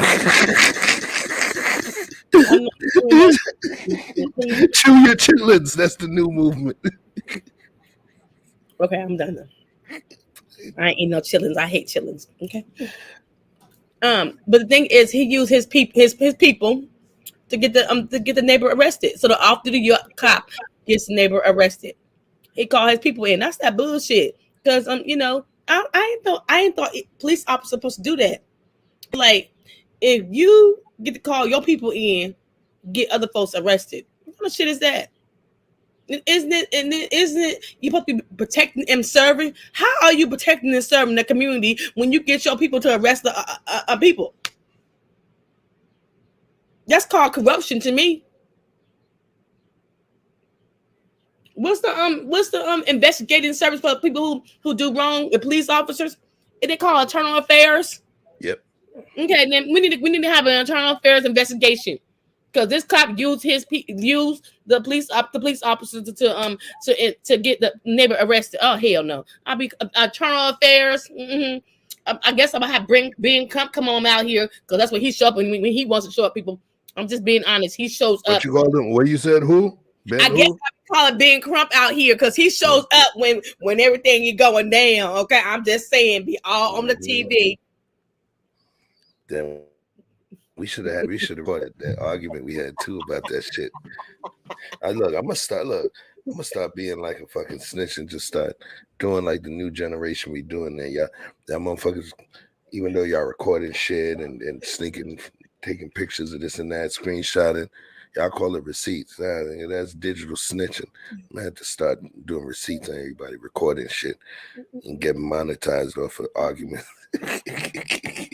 I'm just being honest. I guess I'd be calling Ben Crump out here to help some folks because he showed up at the perfect time. Yeah, listen. One of the things is within the legal profession, we have the least amount. We only make up about less than 5% as Black men of the legal profession itself. So when we do have the brothers that's doing it and dealing with what it is, I personally believe that ain't no fucking nobody else doing it. The white folks, and this is the part of the conversation that Andrea and I had during that little heated debate on the phone. I was like, yo, literally, I was like, so who the fuck else you got? Who you got? She's like, yo, why he always got to pop up when something pop off? What do you think is the new Johnny Cochran? I was like, so what? Johnny Cochran is dead. You get what I'm saying? The thing is, what's wrong with having somebody that's there? Somebody who wants to come and give the representation. You just may not like seeing their ass all the time, but what's wrong with that? The thing is, when the others feel that there's a strong party or a strong bodyguard that you got, they're going to think twice before they make certain moves. Or when you come and hold them accountable, they're going to be more likely to settle because they know who you got with you. Right now, we don't have enough representation within the legal, I didn't say police, but I'm talking about law. We make up a small percentage, and one of the biggest things you could look at, if you went and took every rap song that was ever made and then built yourself a percentage, not one of them motherfuckers talk about a Black lawyer. You might see Johnny Cochran in one of them shits. What do they all talk about? Got me a Jewish lawyer.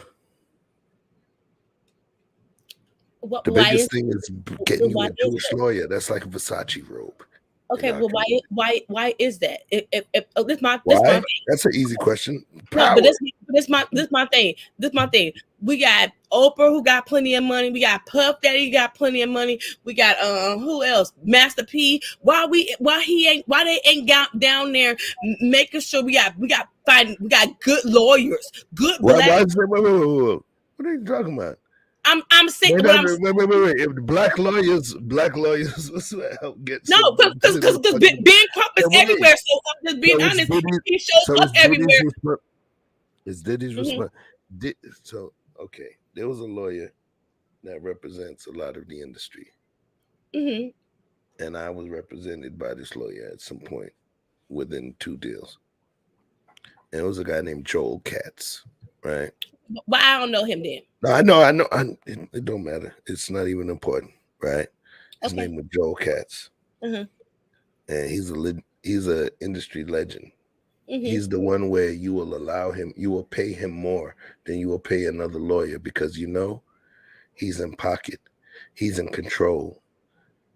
He's a Jewish lawyer that has connections to the upper class and the underclass. So when you're going about making your money and making your deals and have them negotiated and dealing with settlements and legal minutia within the confines of a contract, at that time when you're trying to figure out, they trying to give you 30 million and you're trying to make 120 million. At that moment in time, you sitting there thinking about your community and creating new black lawyers, or you got a fucking powerhouse that's sitting there ready to blast the world for you. And he's the powerhouse that white people lay down to. What do you think? It's Diddy's responsibility to fucking open up a law school? Like, what is? No, I'm not saying it's Diddy's responsibility. What I'm saying is, we always having this argument about the athletes. And what is their responsibility is. If you won't change in your community, and look, if I got Oprah's money, do you think I'm gonna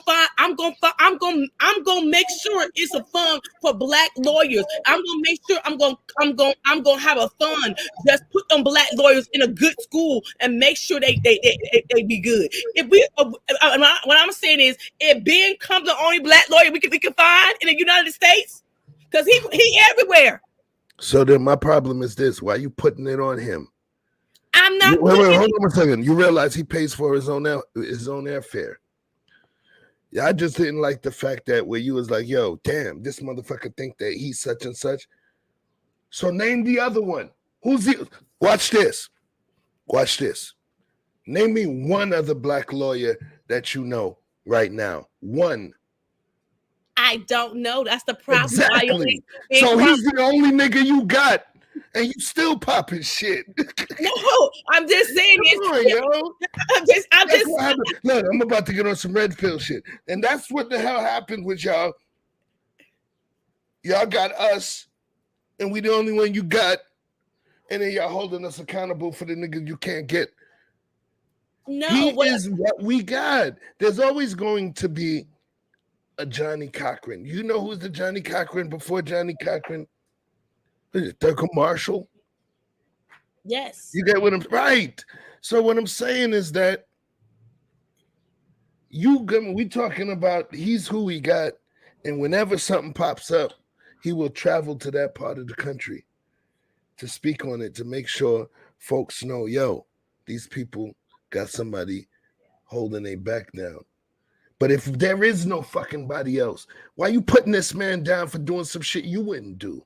I'm not putting him down. I just asked a question. I can't ask a question, and you know what? I ain't the only one asking that question. It's just I'm the only one who gonna ask that question. It's other folks. My friends are asking. Why every time Ben Crump is out there, that's what they be asking me, and I'm asking Who else is there? But the thing is, so watch this. Tell them this. Chef told me to tell y'all asses. Right? Watch this. So who else is there? Who else? Do you know if he did not show up for the Trayvon stuff, what would have happened? If the family would have had no representation, what would have happened?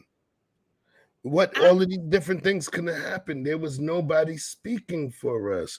The person that used to be like that was Al Sharpton, but at some point he became full politics. and he reached a certain level where, you know, things are different. But what I'm saying is, Ben Crump, you know, there's nobody else doing it. There's nobody else flying and showing up. If God forbid something happened on your block to your neighbors, because I ain't trying to salt you with that. And it was crazy. And your neighbor was black and something happened to their kid, he would show up. Who the fuck else is showing up for you? You should respect him as opposed to look at him like, oh, look at this, you know, chasing ass nigga. There ain't nobody else speaking for us on the legal scene. And why is that? And I'm keep asking. That's not the point, though. Listen, watch this. If I'm the only nigga feeding you, and you be like, oh, who the fuck does chef think he is? He always got to come with the fucking plates of food. Where's the other chefs? That's not my responsibility. I fed you. That's what I'm saying. I fed you. Now I got to fucking be held accountable for the bunch of other niggas that don't do nothing. I fed you. And you didn't have to do nothing but just sit there. Chef. That's the point that I'm saying. Oh no, wait. Let me, you know what I mean? Let me and Andrea finish this. So when I'm being passionate, right? I'm not being disrespectful. Hold on a second. Let me lay this down. Give me a second, son. So what I'm saying is that there is no bidding. There is no rock, paper, scissors that the black lawyers do in order to go see who's going to defend somebody when something happens. They show up. Sometimes it's NAACP, sometimes Al Sharpton will pop up, and then there'll be a lawyer. Where's the other ones? So when you say, but that's the problem, why there ain't no other ones? Why the fuck does Ben Crump have to worry about that shit? He's not law school. He's a lawyer trying to eat and feed his family too. But he's the one that spends his own dime to travel across the country to make sure he's there. Do you know, when you've seen him, do you realize that he does not represent all of the families? He shows up in certain situations just to consult, because many of the other situations, Tamir Rice, this, that, and the other, they had their own lawyers situated. And what he's doing is bringing what's called professional courtesy, as well as standing behind the family. And there's nothing wrong with that. Why do black men got to be silent when we're doing something good? Can I interject? I'm not asking black men to be silent. I'm not asking black men to be silent. But you know what? I'm not the only one who thinks like that. I have had conversations with my friends, okay, black women, black men asking what like y'all act like he the only one. We don't got no other black lawyers around here. I'm just asking some questions. And what's wrong with me asking some questions? Because I'm just saying, every time I see something going on, Ben Crump is he the first one on the scene. I'm just asking some questions. And I ain't mad at the brother, okay? I'm not mad at him. I'm not mad with him. I'm happy. Ask the other brothers. Ask the other black lawyers. Why the fuck you ain't on the scene? Why you ain't on the scene? You asking him why he not on the, why he's always on the scene? You know why? What? Because nobody else is. Can I interject? And watch. Go ahead, do your thing, son. I think that the what's being missed, or the impasse between you, is that she's illuminating the fact that there should be more, which is why she said if she had Oprah money, she would like to see somebody invest in the future of black lawyers more so than she's condemning Ben Crump. It's just that his presence at every single scene is illuminating the fact that there's an absence. So you remember this conversation, for the record, we didn't get into the whole conversation. This was a conversation that it was only she and I on the phone, right? And it was based, I don't do the showing text messages type of stuff, but it was actually an actual conversation. that we had on the phone based on the text message that she had You sent. said y'all already had this conversation prior to this. That is correct. Correct. That's why she brought it up. That's why, and then that's what I had said a moment ago, that this was based off of the conversation. That's why I brought it up. It was based on the conversation where she had sent me something like, and she sent me a clip, and it was like, "Yo, why Ben Crump got to always be the first on the scene?" Yes. Right, And but my question is, why is he? Hold on, wait. Let me just, Andrea, hold on. Let me say that. The thing is, you said, why is he always got to be first one on the scene? And what I said is, why the fuck is he the only nigga lawyer on the scene? There's a difference. When he gets on the scene, he doesn't turn away black lawyers. Why is he the only one that shows up? That was the point that I'm saying. He shouldn't be held accountable. What you should be saying is thank you. Because ain't no other lawyer doing it for you. God forbid something happen on your block, he would pop up there too. Why should he be held responsible for a lack that other people in the community have? You just annoyed seeing him. And I even said in that conversation we had, that reminded me of what y'all black chicks did to fucking Brandy back in the 90s. She did Moesha. She had the album out. She was always a Kobe. And then when she got on the BET Awards, what happened? Everybody booed her because she was overexposed. But we lack a multitude of black male lawyers in our community. And if Ben Crump is the only one that shows up when you get your ass whipped, instead of you taking on a whole community shit talking about, oh, we should have more and more, what you should be saying is thank you, because he's coming to help you out. And even if he's not your lawyer on retainer, him just being in the room is going to make the other side more willing to settle because of his visibility. Okay, so you tell me what's after being Crump? Who's next? Who's next in line? Because we're gonna need somebody else. He gonna need but why you disrespect him though? I'm not disrespecting him. Listen, watch this. Andrea, all these chicks that's out there, they're just making babies. They're not taking care of babies. They dropping them off at the fire department. They dropping them off at the church. They dropping them off at the hospital and all of these things. But why all the time I fucking see Andrea taking in new kids, these kids, that kids? Why the fuck I always got to see Andrea taking care of these goddamn kids? Why can't Andrea do something to fucking reform the foster care system? That's not your job. I am. We're trying to fight right bills right now. I am. That's the whole point. That's the next in line. That's the next progression for me. But so your issue is that Ben Crump is not training new lawyers to be. I'm asking, is that what he's doing? Because isn't that his obligation? Isn't that his duty? I'm just asking some questions. Yo, ain't nobody do shit for y'all niggas, man. Shit. I think the greater point is, fuck, I'm the only one feeding y'all. And then y'all gonna hold me responsible for not opening up a cooking school and shit. I could do that shit for another 2 hours arguing about that. That's not what the clip was about at all. But the fact of the matter is that she's illuminating the same point that I was making about the affluent black neighborhoods. You saying it's one or the other, the hood or white neighborhood? I'm like, what is it? Is there nothing in between? We're just illuminating. Wait, what are you talking about? What are you talking about? Black neighborhoods? I don't understand what you mean. Because remember, there's folks that wasn't watching our previous shows. You got to clarify what you're saying. So allow them to watch the other shows. But then you talking, they don't know what you're talking about. I'm not going all the way into it. I'm making a point relevant to what we're talking about now. You know what I'm talking about, so you'll get it. So what I'm saying is that when we're illuminating the absence of a thing, it's not condemning the thing that is present. Now, if Andrea is saying that she's condemning that, I don't know that's what she's saying. She said a few different times that that's not what she's saying, but I can't speak for her.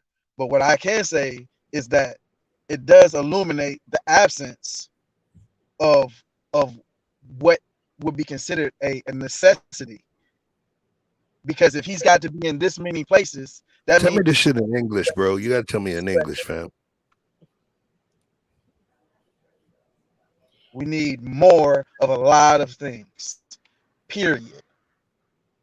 And all we doing is illuminating the fact that sometimes what you don't see is the thing you got to address. And she's saying that we should address the fact that at some point, whether it's his health, natural causes, or he just get tired and say he want to retire and focus on his family, at some point, somebody else is going to have to fill those shoes, just like he's filling Sharpton's shoes for whatever reason he decided to step away, whether you like them or you dislike them, whether you thought he was fake or you thought he was righteous. He was holding a position, and there's other people who are going to have to hold it, and it shouldn't be one person that we're depending on, because that becomes your weakness. So is that his responsibility? I'm talking about his responsibility. I'm talking about it's the community's responsibility to create something to cover the gap.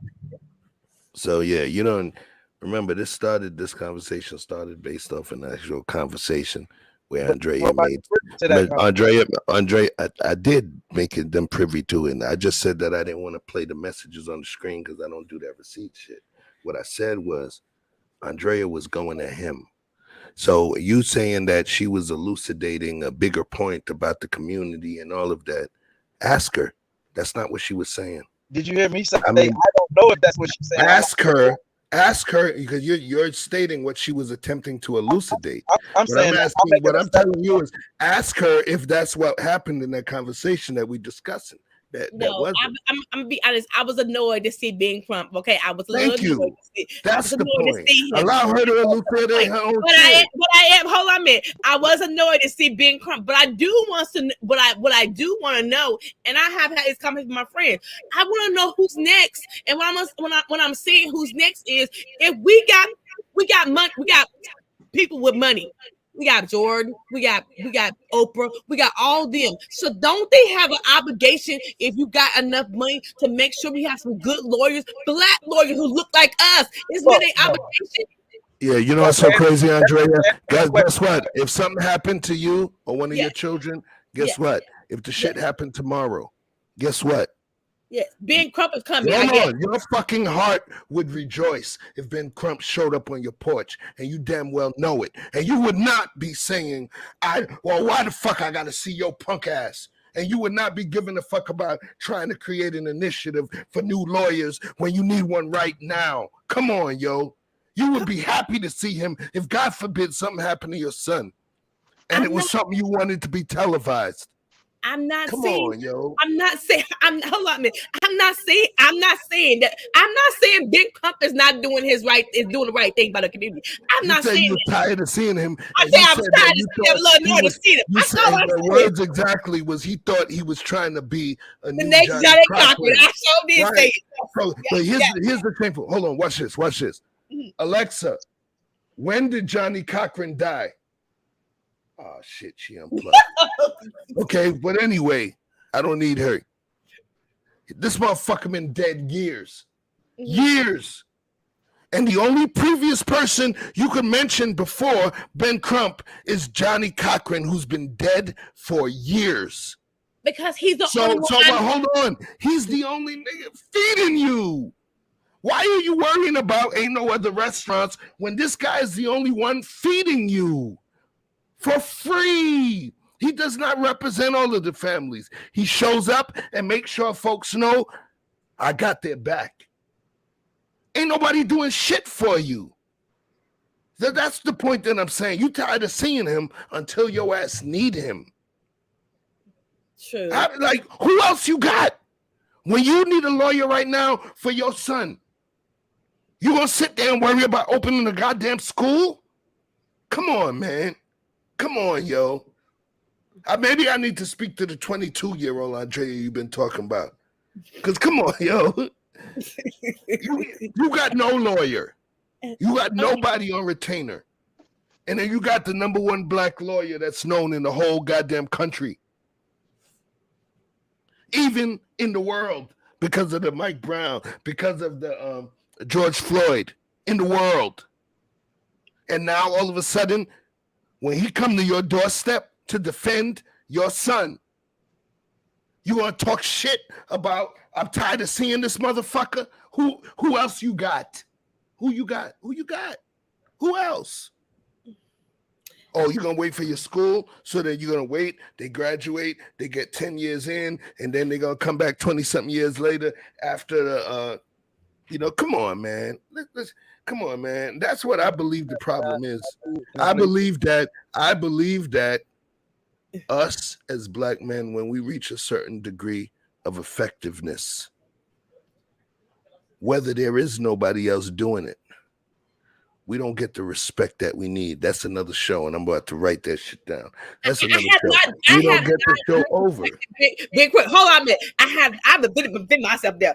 I have not disrespected Big Crump. All I said was I'm a little annoyed to see his ass. That's it. I never said the brother probably got good degrees. He gonna get some good settlements. I never said I ain't got a problem with that. I'm glad he helping our people. But what's the next in line out for him? Because how old is Ben Crump? How old is him? You tell me how old he is, Chef. I don't know how old the man is.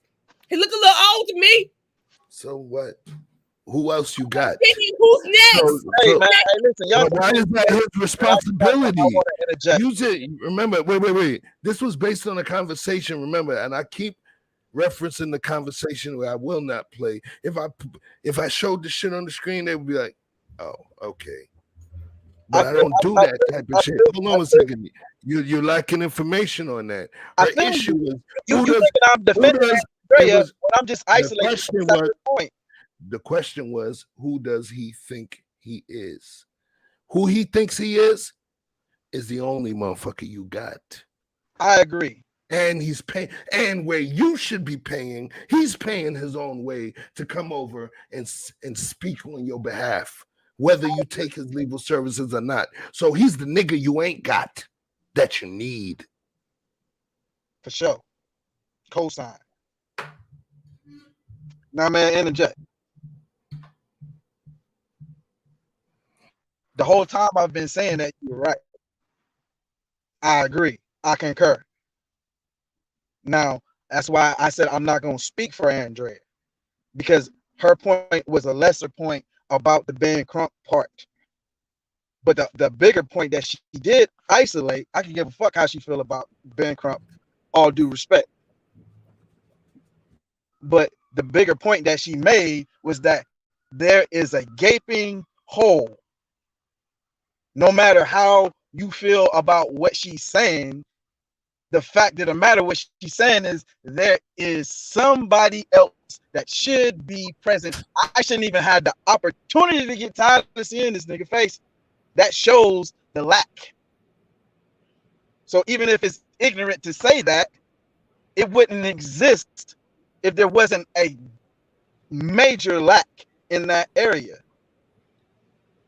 So when I made the points about the school system and there needing to be an area where black children could grow up around other cultures and not necessarily be cornered into being around a different culture only, it illuminated the fact that you thought that there was no in between, even if I'm misquoting you.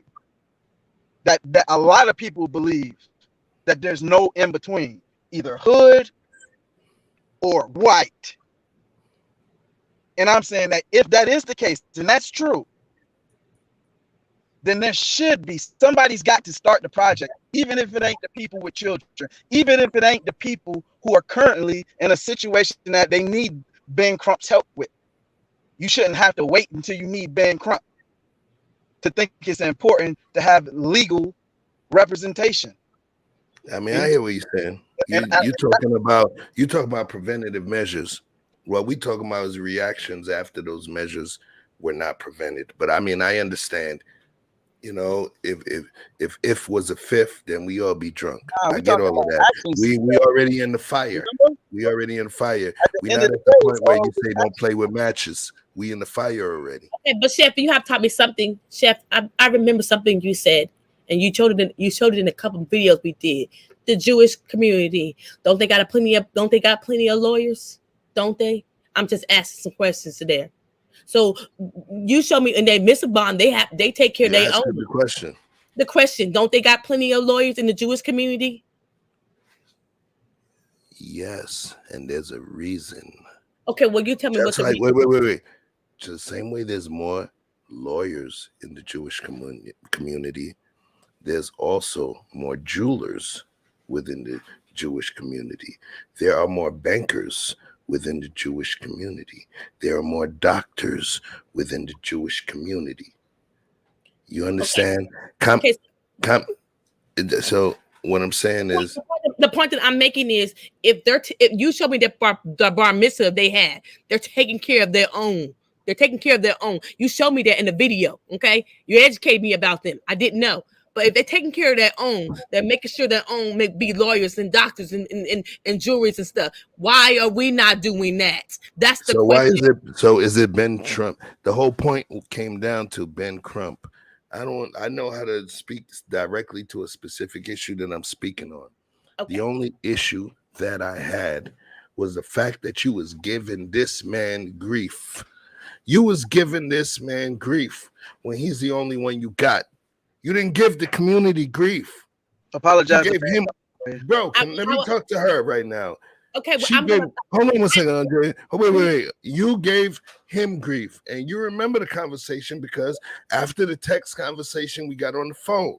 And what I'm saying is, you gave him grief, and I said, "How you giving him grief when he's the only one you got?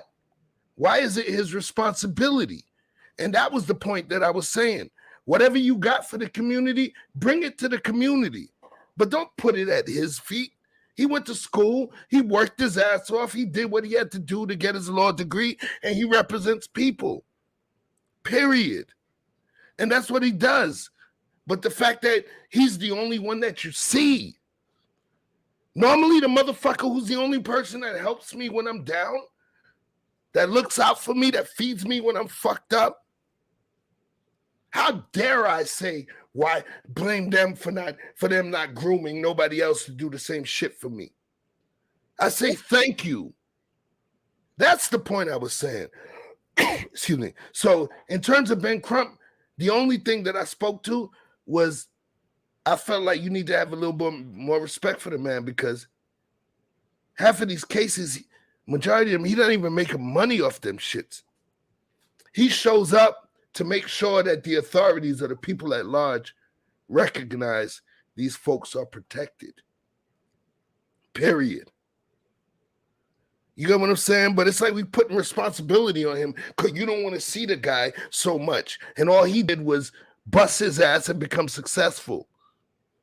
And that's the way I feel we could cannibalize our own people. Oh, there go this. And it was like that with me in terms of my corporate descent. Oh, and I heard it. Oh, this nigga again. Great. Oh, he got this award. Oh, this, that, and the other. We do it to ourselves. How can we talk about you tired of seeing this only person when he's the only person helping you? And now we got to pull the education of the whole black race in terms of moving them to law. We got to put it on his shoulders. Come on, put some respect. I don't even rock with the dude all the way like that, but we got to put some respect on his name because there is nobody else. And it's not his responsibility to create a super race of Ben Crumps or Johnny Cochrans. So when is it? Okay. So my thing is this. So when is a responsibility? Because much has been given, much is received. So you don't think like when it comes to the black community? Look at Thurgood Marshall. We got Clarence Thomas on the Supreme Court, and he's a Republican. But okay. So do you want your son to be the next Martin Luther King? Yes or no? Hold on. Do you want your son to be the next Martin Luther King? Yes or no? Yes or no? Would you want your son to be the next Martin Luther King that got killed for the cause of the people? Would you want that? No, I wouldn't want that for my son. Yes or no? No. Okay. No. So, all right. So what I'm saying is that you trying to force that shit on a man that's a freaking lawyer. How dare you? He's a freaking lawyer, and you forcing that on them? You forcing the people shit on him? When we as black people, we can't even get together on the same accord. And you putting that responsibility on him? So let's put it on you. Will you want your son to be Malcolm X? Will you want him to be Martin Luther King? Will you want him to be Medgar Evers? No. No, because I know the price Right. he's gonna pay. But wait, the community, right? The community, right? So where's your sacrifice? Where's your sacrifice? Come on, come with it. Sacrifice yours right now. And that's what I'm saying. We are talking about human beings. I'm not perfect. You're not perfect. Vic not perfect. This dude with the glasses, Rashad, he not perfect. None of us is perfect. But now you putting biblical levels of creation and change on the shoulders of a freaking lawyer who knows how to use loopholes and this, that, and the other, when you're not even willing to sacrifice what you want him to sacrifice. That's the point. You saying fuck you when you're supposed to be saying thank you. I'm not mad at Ben Crump. I was just a little annoyed to see him. I'm not mad. I know the man is doing wonderful service in our community. I just said I was tired of seeing him on TV. That's all. I can't have my opinion. I'm not angry, y'all. I'm just being passionate. This is, you know what I mean? Don't, you know, you want to call it WWE, call it WWE, call it what it is. But we talking that talk tonight, you know what I mean? Straight up. But yeah, you know, like, what you want this man to sacrifice, yo? You want him to sacrifice what you ain't willing to sacrifice. You want him to do what you're not able to do. I don't believe that's fair. All he's doing is being the black man. That's the only black man that everybody knows. So they're like, oh shit, there's people that don't even know who Ben Crump, what his name is. But police, and they be like, oh shit, that's that nigger from the news, y'all. Oh shit, that nigger coming in there. Oh, goddamn. Oh man, Jasper had a shotgun, man. We got, you know, that famous nigger. He coming into town now.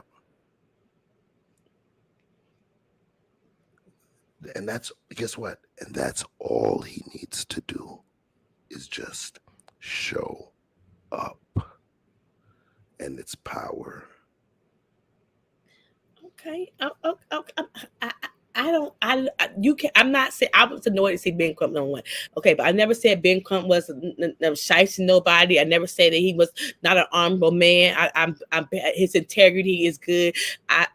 He came and helped a family in Sacramento. So I just said I was annoyed to see him. That was it. But do I think it is, you know, I beg a difference, and I do ask some questions, and I do think about what's next. Okay, and I do ask, if Ben Crump is on the scene, but what about him? Who's the next one in line? And don't you think if you as chef if you got millions of dollars, chef, you ain't gonna find some kids who want to go to law school and be the best attorney they can be? You ain't gonna help fund their education?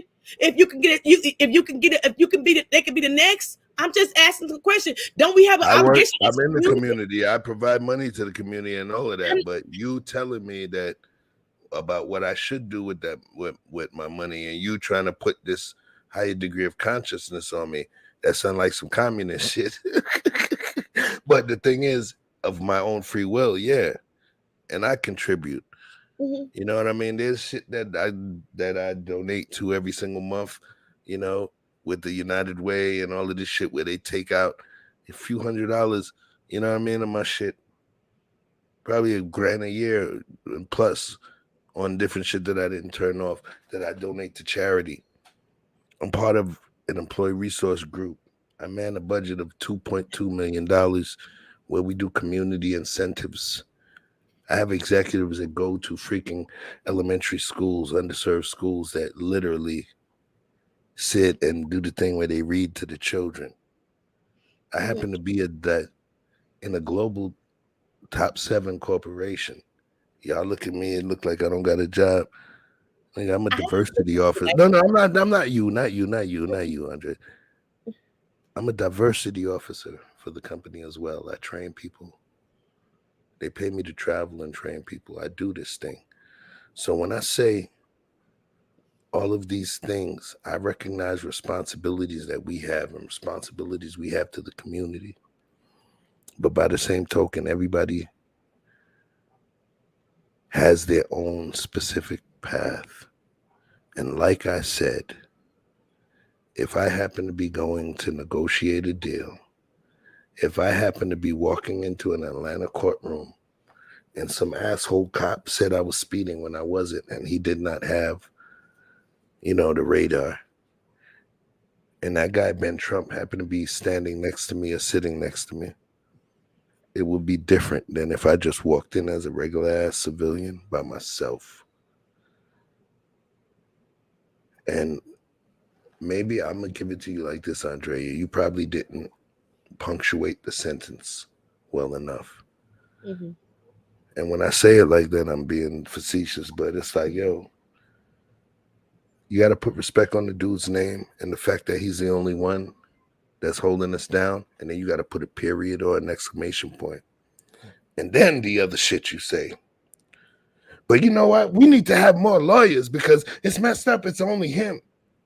But we cannot say, who does this nigga think he is? You know who he thinks he is? Wait. You said that. You said that. Who think he is? I didn't say it word. I said, who do he think he is? Johnny Cochran. That was just a little. So instead of you saying that, what you should have been saying was, we need a new Johnny Cochran. Who does he think he is? You know who he thinks he is? The only motherfucker you got. So maybe he should say, who the fuck she thinks she is? Johnny Cochran been dead for years. Who the fuck else she got? Rolando Jenkins from Fifth Ward? Come on, man. And that was where that conversation came up. And that was the only issue. Yes. If I'm the only Negro doing some shit, for my community, and I'm looking out for them and doing whatever I'm doing, and then for me to have to hear one of them saying, oh, I'm sick of seeing you, why we can't have more others, don't ask me. Talk to your husband and make some of them motherfuckers, but don't come to me. I went to school. I chose my path, and I did what I was supposed to do. And how dare you hold the only chef accountable for being the only nigga that feeds you, when most of the time he feeds your ass, he ain't getting no money behind that shit.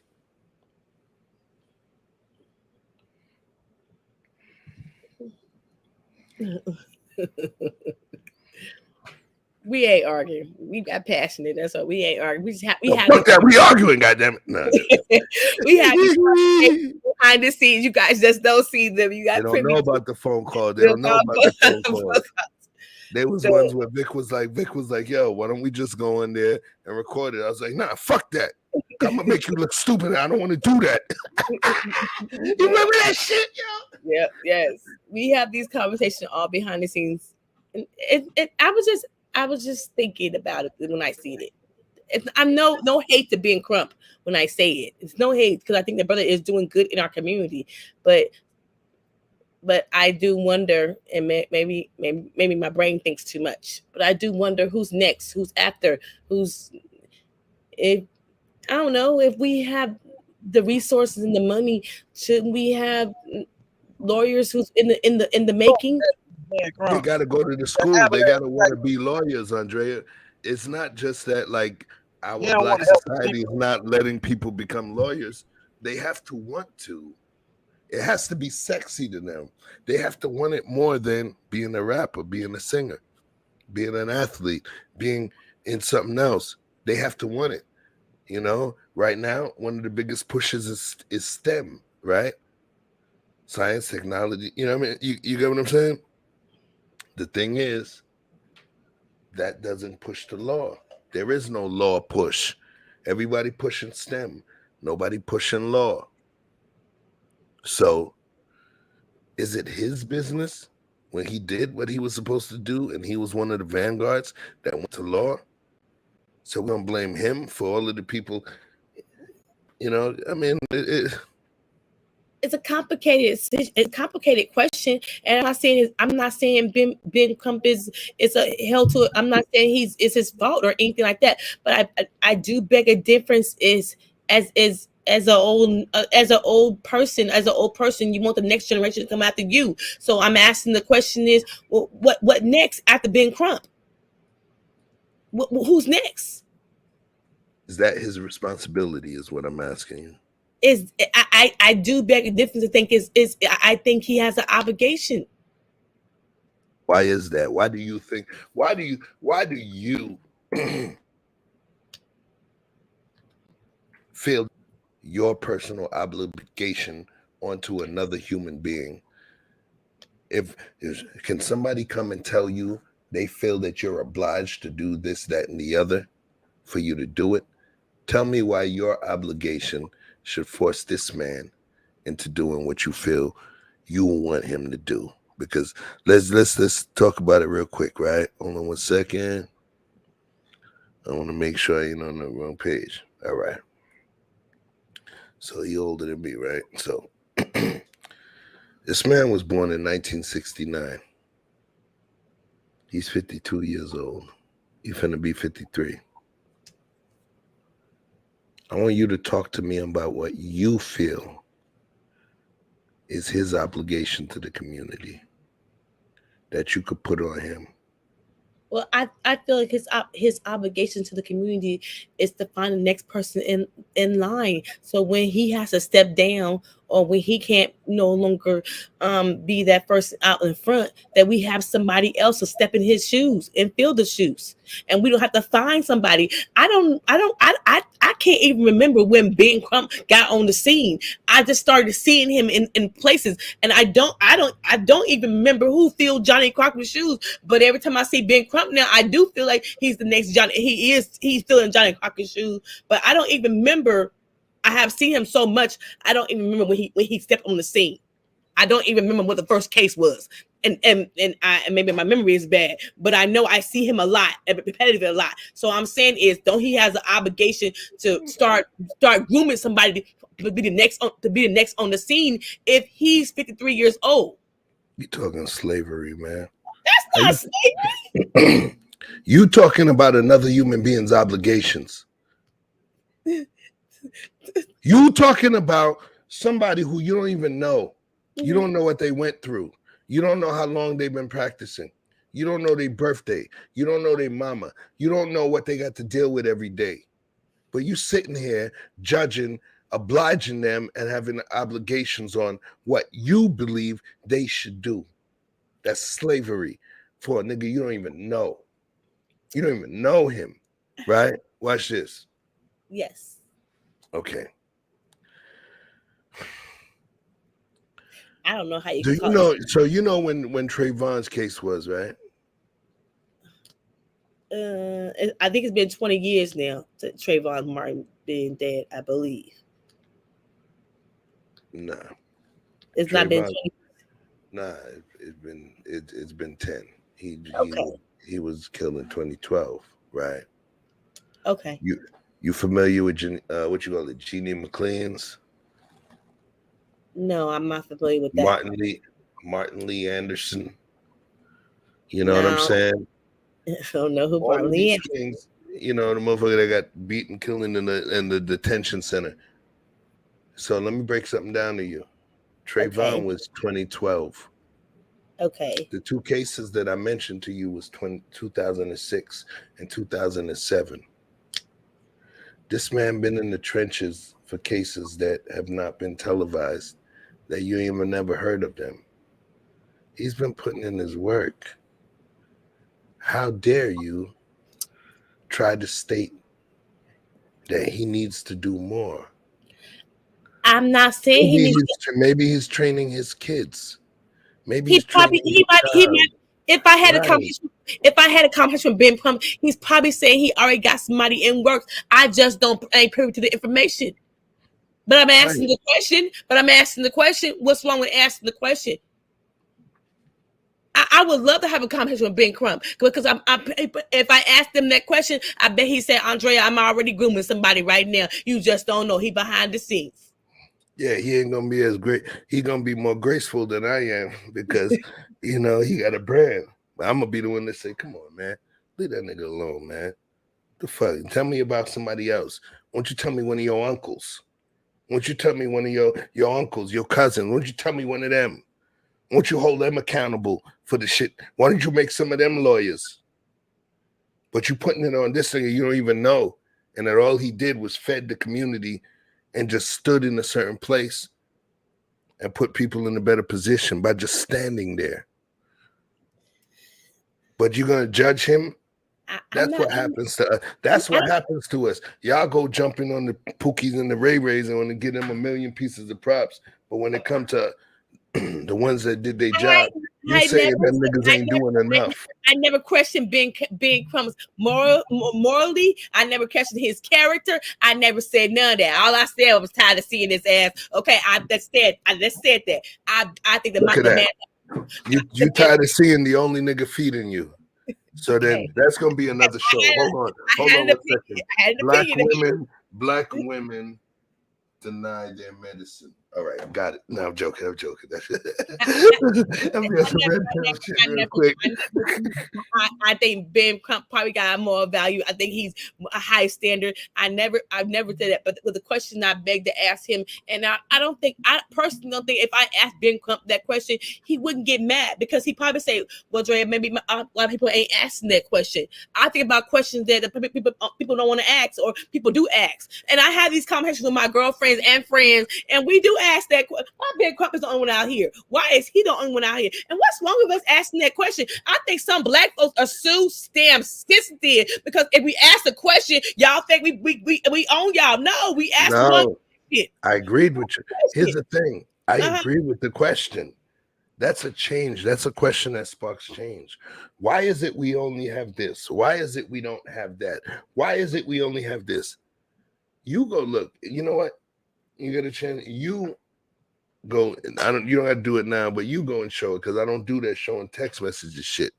Mm-hmm. What you said is, who does he think he is? He the next Johnny Cochran. Hold on 1 second. You say like he think he the next Johnny Cochran. And what I'm saying is that who the fuck else you got? There is nobody else. So that's the only food you got. That's your only nutrition. And you don't got and you're gonna be like, yeah, but the problem is we need to make more people to make nutrition. Yeah, that's the future. We talking right now. Who you got? Nobody. Nobody. Al Sharpton ain't even doing that shit no more. You got nobody but him. But you tired of keep seeing him.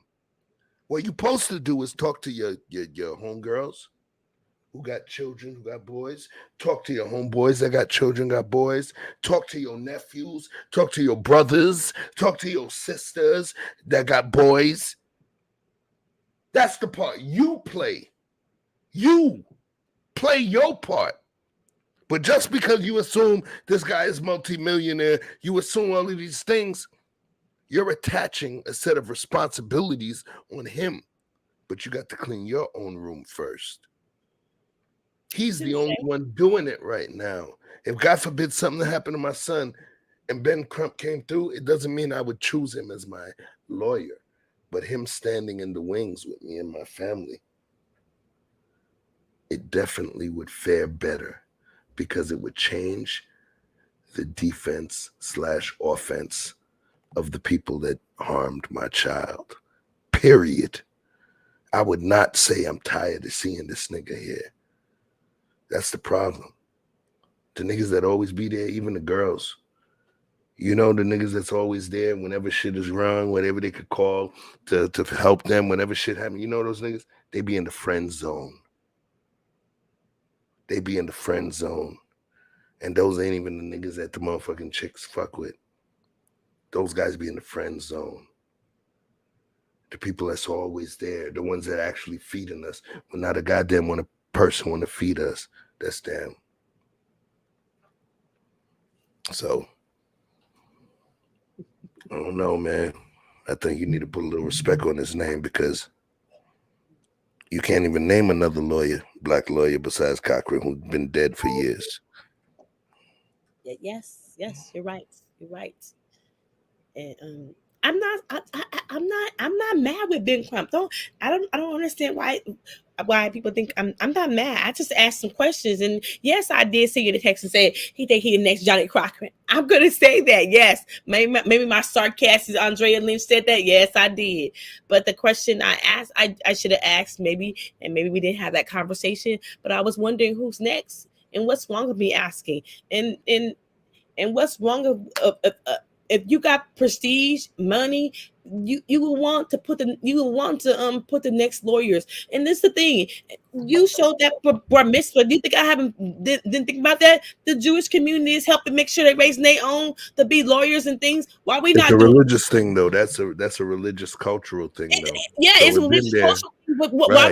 But why is in our community not making sure it's not part of our religion and it's not part of our culture. So don't get mad because we're not doing the shit that might help us out that other people are doing. That got nothing to do with them. So you feel the Jewish people were supposed to teach black folk about bar mitzvah? That's what I'm saying. The thing is, what I'm saying is, when I looked at that, my own proverbial mind looked at when I seen that. Why I'm asking the question? Why are we not raising the best of the best to be represent us? Because that's not what we do. We don't even have coming of age ceremonies like it used to be in African traditions. We don't have that. So when you saying why, there's a million reasons why. But the point is, we don't do that shit. We don't. Our culture, our community, we don't do that shit. So if you're wondering why we get the outcomes that we get, we're not even using other people's blueprint. We don't do it. We don't. There's people that when I show them a bar mitzvah video, they be like, what the fuck? They got no clue. Guess what? When some in our community, some of our folks, when the kids is 11, 12, 13, some of the parents are still trying to live their own life. So that type of celebration is not even in the books. It's not even a consideration. So when you go talking about bar mitzvah, come on, yo. I didn't mean. No. When I say I'm not judging you. I'm just saying that bar mitzvah is something that was like years and years and years, No, hundreds of years. But what I'm telling you when I seen that, what I took away is, and why I correlate the being Crump. He's just a what is the word I'm looking for? He's just a segment of a problem in the black community. So He's a problem. No, not problem A like figment. that. You say he's a figment of a problem. No, man. the problem is, okay, hold on a minute. That's the wrong word I use. The problem is we're not taking and making sure our best be the best we could. Okay. When we say black athletes don't go back to their communities, when we say black athletes are not doing what they're supposed to do, all I'm saying is why not get the best of the best and make sure they be good? Why not? Why not have if Ben Crump is the next? Where is the law school for the best of us to go to? Is it his job to open that school? No, it's not his job. Look at the screen. Look at the screen. What somebody put. Look what you put. You label him the next Johnny Cochran. You want to know? Ask him who's next. Yes, I did. I did label him the next Johnny Cochran. But then you want to know, and you ask who's next. But what's wrong with asking? A nigga can't win with y'all chicks, man. Like, goddamn, yo. I fucking bust my ass, do what I gotta do, have one wife, one child, no outside babies, no this, that, and the other, all of that. I show up when even people don't ask me to show up. Even when I'm not their lawyer, they got lawyers. I spend my own goddamn money to fly around the country just to stand next to these families so that when they got to go to court, they know they down with me. And now I got to hear a motherfucker telling me that I ain't doing enough. Or they tired of seeing me. That's if I was Ben Crump. That's if I was Ben Crump. I was like, how dare you? You know what? Let me go back and take my fucking ass to where I'm at and let's see, you go get you who you got you where you at. That's the problem. We look gift horses in the mouth. When he shows up, you don't even realize all the places you've seen Ben Crump. You realize that he did not represent all of those families. He showed up in support. Do you understand that he showed up in support of those families as well as the actual legal teams? Yes. So him just sitting with them made their shit more powerful. But all I'm saying is that why you can't get a nigga his flowers? Why the fuck you giving him more work? I'm not. Wait a minute. You tired of seeing the only nigga that's feeding you? That's a problem, yo. You tired of seeing the only person that's feeding you? I know what you said. I'm talking about the feeling part. You tired of seeing the only person putting food in your mouth? That if they just show up, people will leave you alone.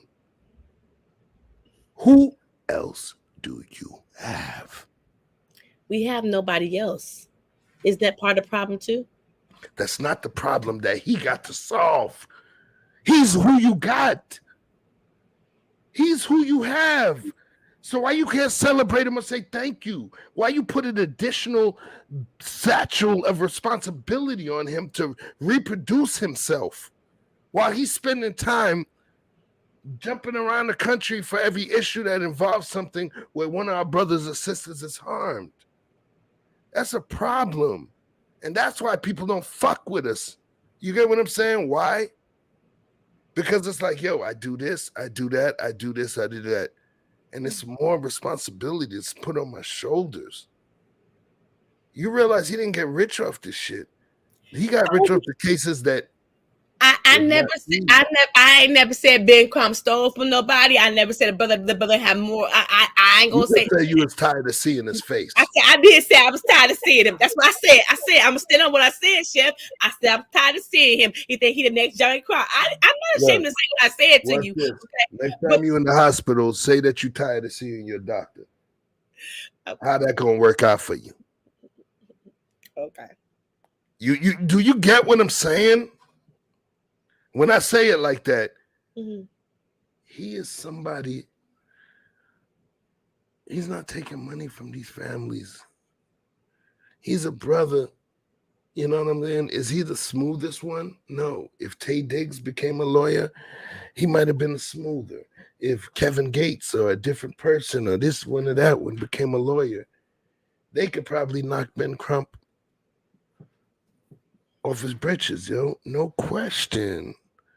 All I'm saying is that in this whole culture that came from the 90s with Johnny Cochran and all of that, we don't have high power black attorneys wishing to venture into the civil rights realm. I said we only have a small percentage of black attorneys, but guess what? Do you realize that we got a shitload of black attorneys in the country still? They don't want to fuck with black stuff. They don't. So it doesn't matter about the opportunities that exist. It's about what they want to mess with. Okay. It's about what they want to mess with. You think there's no other lawyers? No. What it is that the majority of black lawyers, you know what they do? Divorce. Because that's easy money. Find the money. Find the hustle. Find the mess. Easy money. Corporate law, easy money. Patent law, easy money. Business law, easy money. Mergers and acquisitions, easy money. The civil rights shit don't make no money. And it kicks up dust. It kicks up dust on your white suit. So and that's why the black lawyers don't fuck with it. There's a lot of black lawyers in the country. There's a small percentage compared to the white, but there is. But they don't fuck with this kind of stuff that Ben Crump does. So, let me see. Civil rights attorney makes $112,000 a year, right? I'm throwing that arbitrary number. But a corporate mergers and acquisitions attorney makes $850 to $1.1 million a year. And your son is going to be a lawyer, Andrea. What law are you going to tell him to be in, my honest sister? The $112,000 a year or the 8.5, the $850K to 1.1 million? Please help me. The 8.1 million. Right. So leave Ben Crump alone, please. He's the only nigga that cares. He's the only one that popped up. We got a lot of black attorneys, but they prefer to negotiate contracts for NFL stars, for rappers, this, that. Remember, they say that we do athletes and rappers. Lawyers, too, they know. Representing athletes and rappers and entertainment and entertainers. That's where the money is. So I feel like we have no right to talk negative to the one, the uno, the only one that's doing it, the only one that's showing up, the only one, the one that can represent and do all the different kind of stuff, the only one that's showing up. He's the only one coming to help you. It's like, what you gonna do? You having a seizure? What you gonna do? You gonna let one of your family members drop kick the paramedic in the chest? He's the only one that came. I mean, look, I wasn't. Yes, I say I was annoyed to see Ben Crump. Yes, I was. I never said the man was not doing good in our community. I never said the man was not helping our people. That's nothing I said. That's nothing I said. But do I sit on what I said? Was he annoying every time a big thing happened? Ben Crump is out there? Yes. But I never downed the man. I never said he shot somebody, hurt somebody, stole somebody money. No, I didn't say that about the man. But I did say I was a little annoyed with the man. I did say that. But I never said that annoyed. I never said, and I did say who think he is next Johnny Crockett. That ain't the first time I said that, okay? I have said that plenty of times about Ben Crump, but I don't feel ashamed of saying it because I just said he's next Johnny Crockett. That's all. But if these questions are coming, these conversations, and ask the question why, I'm going to ask the question. People can get mad all they want to. I'm going to ask who's next after Ben Crump. And if I had a choice to interview Ben Crump, I would ask him the same question. And hopefully one day he might give me an interview and he can tell me who's next. My brother. But hold on. It's like I do think he is. It's like if you sat down and talked to Martin Luther King. No, it wasn't. Wait, no. It's like if you got to talk to Martin Luther King, and then you talking to him about, well, I need to know about who's the new civil rights leaders you're gonna be bringing, because I'm tired of only seeing you, and it's only you. But at the same time, and guess what? He's not the one that needs you. Mm-hmm. You are the person that needs him. And that's true. And if you look around the country right now, you can ask who is the next civil rights leader. We don't got one. I don't know when the last time we had one. Because I don't know when the last time we had a man who could do Malcolm, Martin. We don't have them leaders no more. I don't know what happened to them. And it seems like it's not important no more for them.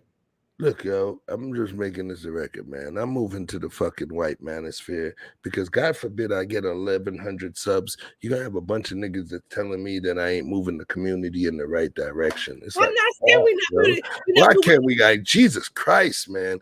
Why can't somebody say, it's like, why you giving this guy work and he's doing more work in the community than you? No disrespect to what you're doing. When I say it like that, I'm just speaking to the impacts. Okay, the existential impacts and how they're multiplied going out there. All he has to do, Andrea, you might make the best eggs in the world, in the whole planet, and you come to my crib, right? Make them eggs. I got the best egg making chicken on the planet, right? That's your eggs.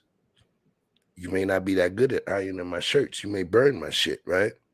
Mm-hmm. But you're the best egg maker in the planet. It's like she's the best egg maker in the planet. But you got to make the eggs to be that best person in the planet. Ben Crump, all he got to do is be somewhere in the picture. He don't even got to be next to the mic. You just see his big ass black bean head somewhere over somebody's shoulder, and his impact has been made. And I'm That is so that is the importance. But remember, he got his own job to do. You realize he's running an actual practice, but all of this Negro fixing the civil rights community shit, those people are not his clients. He's popping up to show his support. But the nigga got a job and a family. He got a job, a family, and he's showing his support just to show his face in certain places where these people don't have him on retainer. Why are you giving this man work? You go and ask him what you want to ask him. That's gonna be look. I ain't gonna be on that one. And after the show, I'm gonna be like, yo, I told your ass. But anyway, you go ahead and you ask him that shit. Come on, man. I'm not. You ask somebody, the only person feeding you, the only person supporting you, the only person who spend his own money to travel. If the guy forbid something in your neighborhood and he in Florida, he's gonna travel across country to stand there, and for you to be saying that you're sick of seeing him. Come on, yo. You're sick of seeing him. Okay, well, I probably made a mistake to say I'm sick of seeing him. Nah, you got to ride on that one.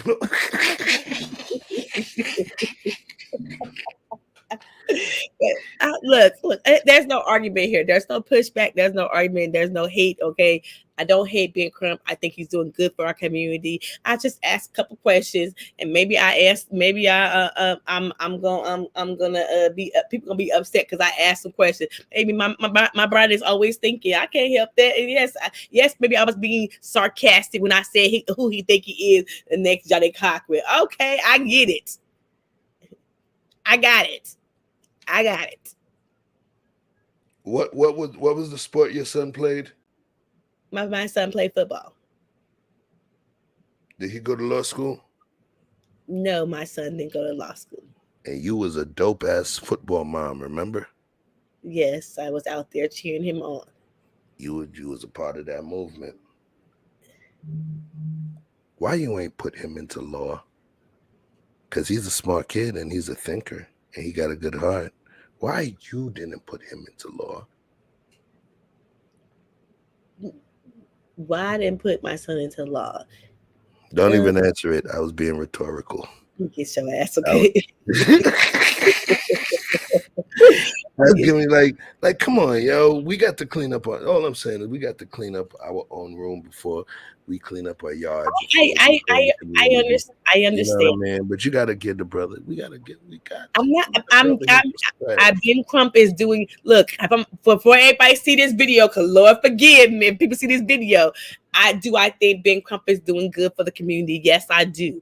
Do I have pushback? Yes, I am. But that's just who I am, and I'm not gonna change because Chef is my friend and he has his own he has disagreement with me. But we're free thinkers. We're not mad with each other. He see it one way, I see it another way. But that's good.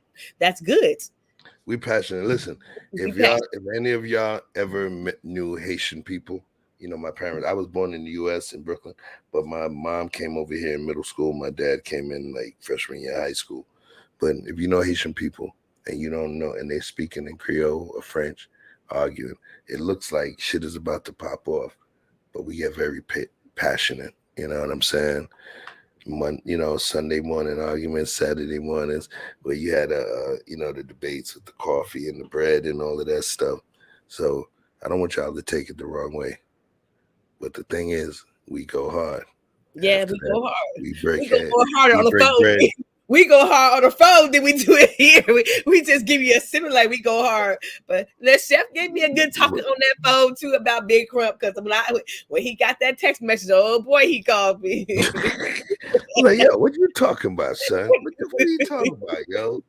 Well, look, yo, this is what we do. This is what we do. So we're about to shut this thing down. But before, let me not say that, because I notice whenever I use that term, we finna shut this thing down, all of a sudden we lose, like, you know, all but one person watching. So it's not about shutting it down. What I'm gonna do is actually show a particular video. All right. And let me see, it's 11:96. Okay. Here's what I'm gonna do here.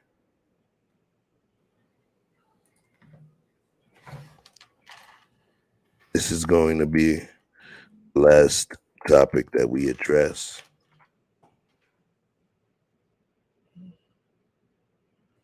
And I pinned it to the top. Vic had to drop off.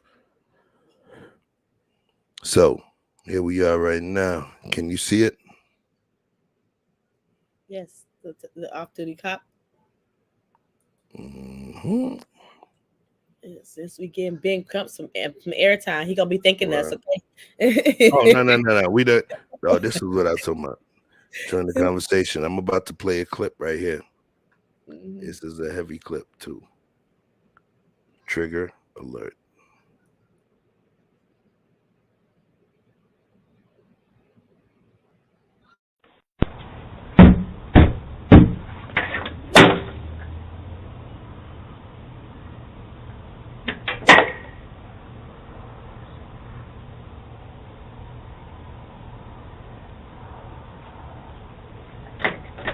Little boy, you better get your ass from off my porch beating on my door like this. I will call the police. You need to leave. Don't you ever beat on my goddamn door like that. Go. Okay. That's sad that we can't even have a conversation with them. Your son beat on mine. I need to talk about these damages to my car. Your son, let me show you the video. If you come outside and talk like an adult, then maybe we can figure it out.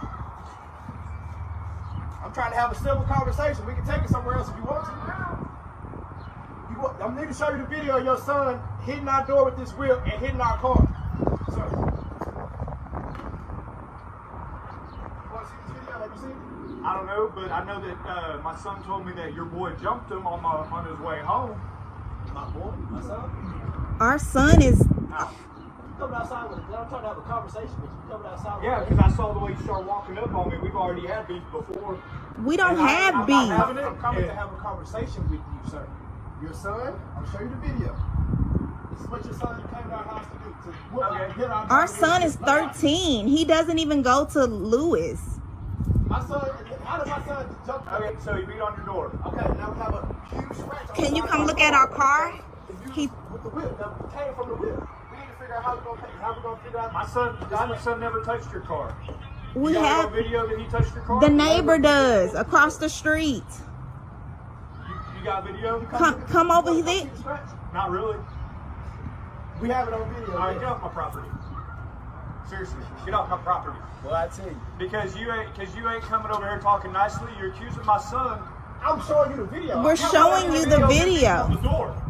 You ain't showing me the video of him scratching your car. Get off my plan. That's my vine. Get off my plan. Baby, get off the vine. I ain't even gonna go there. No, that's my grapevine. All right, man. Okay, thank you. You owe me a plant if I don't owe you shit. Fuck you. I bet you want to bring your motherfucking ass. Can you please stop, sir? All we want to do is just talk to you civil. That's the problem. You and your kids want to play fucking victim. Your son came over here. Y'all are so violent. Your son came over here. Baby, please no. Your son came over here with a fucking whip. Bring his ass over here again. Please. And see what the fuck happened. You have a gun. Come over here on my side and see what the You fuck have happened. a. Fuck you, nigga. Bring your motherfucking ass outside without the gun, then, bitch. I've already come out before. Come on, let's do it. No, baby, get back. Oh my God! Oh my God! Oh my God!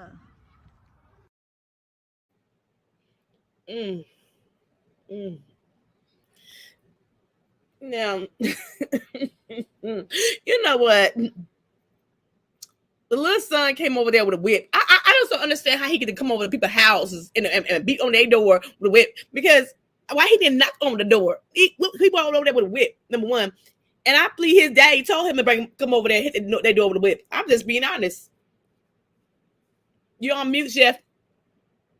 Thank you. You know what I believe? Uh-huh. I believe Ben Crump didn't do enough as a lawyer to stop all of that from happening, and he didn't save the world enough, and he was a fucked up Batman, the Spider-Man. Spider Crump. You know what? I'm just saying. This family might need Ben Crump, okay? I don't know, you know.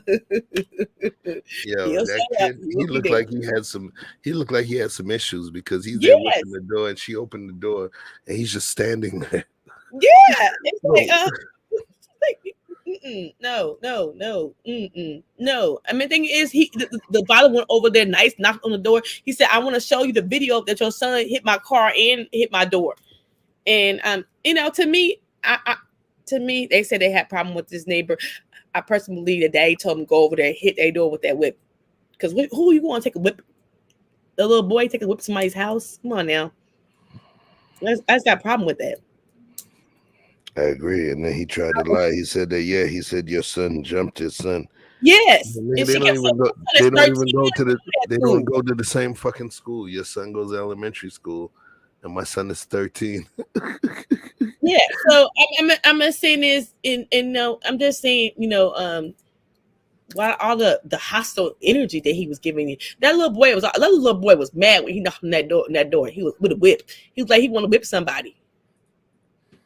And so to me, you know, he was just hostile, and he said that son don't even go to that school. So there's somebody beat the little boy up, and it was black, and he got mad and don't even know he blaming the neighbor kids. Just asking. Hey, so listen, we're gonna wrap this, but we got to finish this video because I didn't see the end of this. And I ain't pushing this an extra additional episode, right? So let's take a look and see what the remainder of this one is. Was arrested and charged for. Never happened. Now, Lachlan's attorney is trying to get the charges dropped. This is what he said to Channel 9 reporters. Lachlan's attorney tell us he believes East Ridge Police's response was uncalled for, and he questions why body camera video would not start immediately. In response to this, the East Ridge Police Chief said he would not comment on the situation until he decides if there should be an internal investigation. Really? So he doesn't have enough evidence to realize there needs to be an internal investigation. Due to the arrest of this young black male, he no longer has his job at all. To be loved and Andrea. To be loved and Andrea. Wait. Hold on, Andrea. To be loved and Andrea. Peace. To be loved. I'll drive real quick because now it seems like my bladder is singing. Okay, well, Big Crump should be be at this right here because honey, the boy lose his job after the police arrested him, and he got arrested because of off-duty cop having his friends come and arrest him. Yeah. Who, the little boy? No, not the little boy. This I think you missed this clip. This guy, he was he works for black dude. He was taking his client. His client is a handicap, and their dog ran out the house. Yeah, let me run it. I'm gonna run it back for it because this is gonna be the last clip. This clip. Oh no, this is the last clip anyway. So I'm gonna run it back for you. Yes. I got you. Wouldn't you say that like a while ago? Wouldn't you play that a while ago?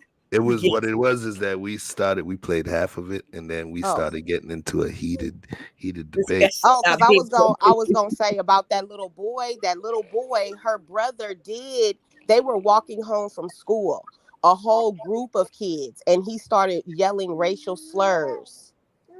And he swung his skateboard that he rides to school every day. He starts swinging his skateboard at the kids to back them up from him.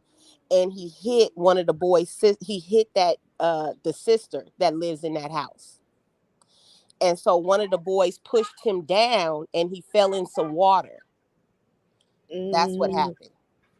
So they assumed that the boy. So of course you go to your parents and say they assumed that it was her brother. They assumed it was one of their children, but it was one of the kids that was in the group. It was the boy. I don't know if it was her son, but in the thing it said it was the boy's sister.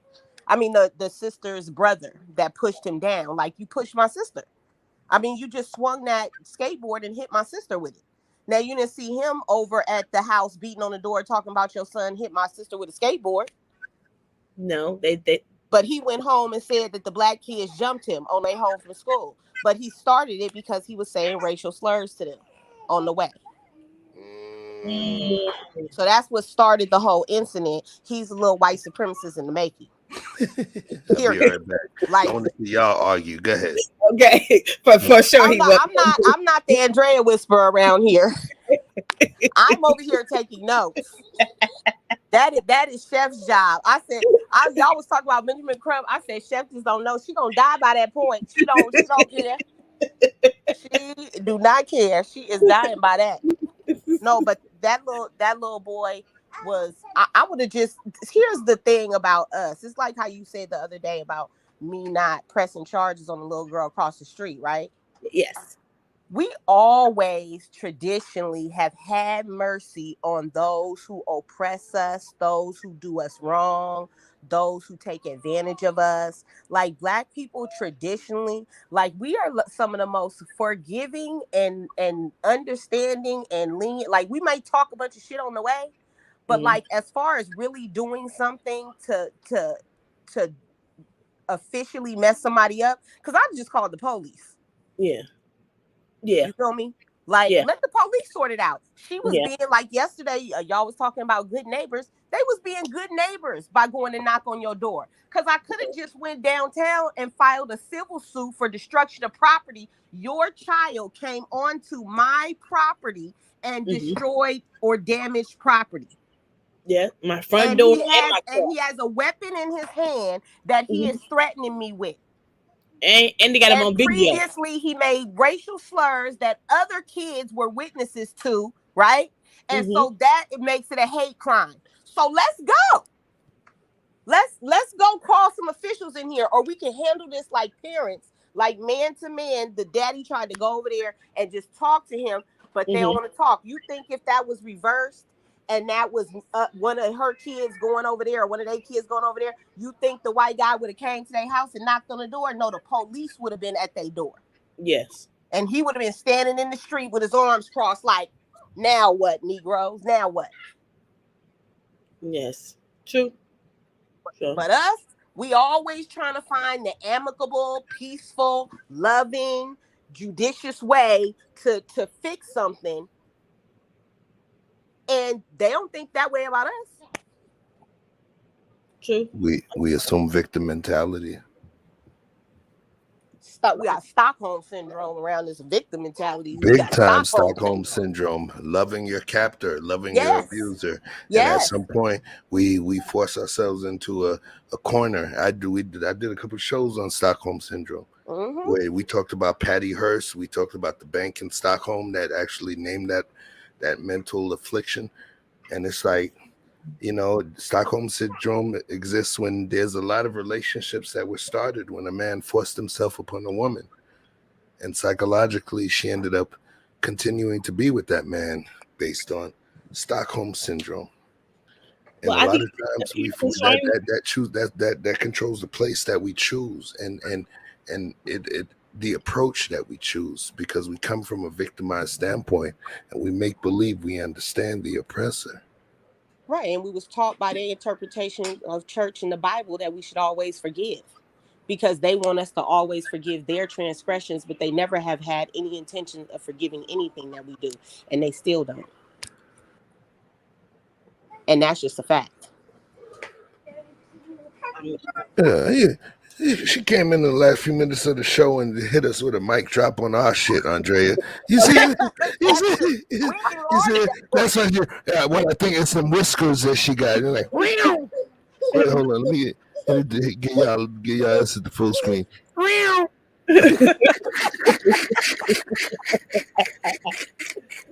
You missed when you went to the bathroom. She said, I was going to die with the car, Chef. Okay, she said, I was going to die with the cars and get die by that point. I mean, you know, the thing is, you know, it is what it is. You know what I mean? I just want to send a special prayer out to, you know what I mean, Victor Freeze's steering wheel, because I know he punching that shit. Got him! Yo, real talk, man. Listen, I'm glad that we had the opportunity to fellowship tonight and talk our talk and build on certain topics. And we ain't mad with each other. When we say what he say, we're not mad with each other. We have our own opinions, and we're not mad. But I did send Chef that text. I ain't gonna lie. Yeah, we had a whole conversation on it. I was like, yo, what type of shit nobody knows me, yo. It's like I'm looking at it in my mind, like, yo, what type of shit she sending me, yo? I'm so thankful. I said the whole long ass. She sent me that shit, and she was like, "I'm just saying." I just had to ask the question. I mean, he think he the new Johnny Cochran, and then I probably sent your ass a long ass message, like, and I was like, man, get on the phone, man. She talking that bullshit. She on that bullshit. She trying to trigger. You trolling me? I see Erica the same question. She be. That's why I said I'm so thankful for you because now I only get half the messages. She sent you the other half. Oh, okay. So you passed on to me. You passed I feel your reflection pain. onto me. Right? Yes. I feel your pain. Yeah, I appreciate you. Let me do the love thing right quick before we start shutting this thing down. 10:41. Okay, that's an hour ago. So we know some people fell out. We used to be called. We had a show called The Nighthawks. It was me, Vic, and another brother named Hunter Watts, and Andre would jump in.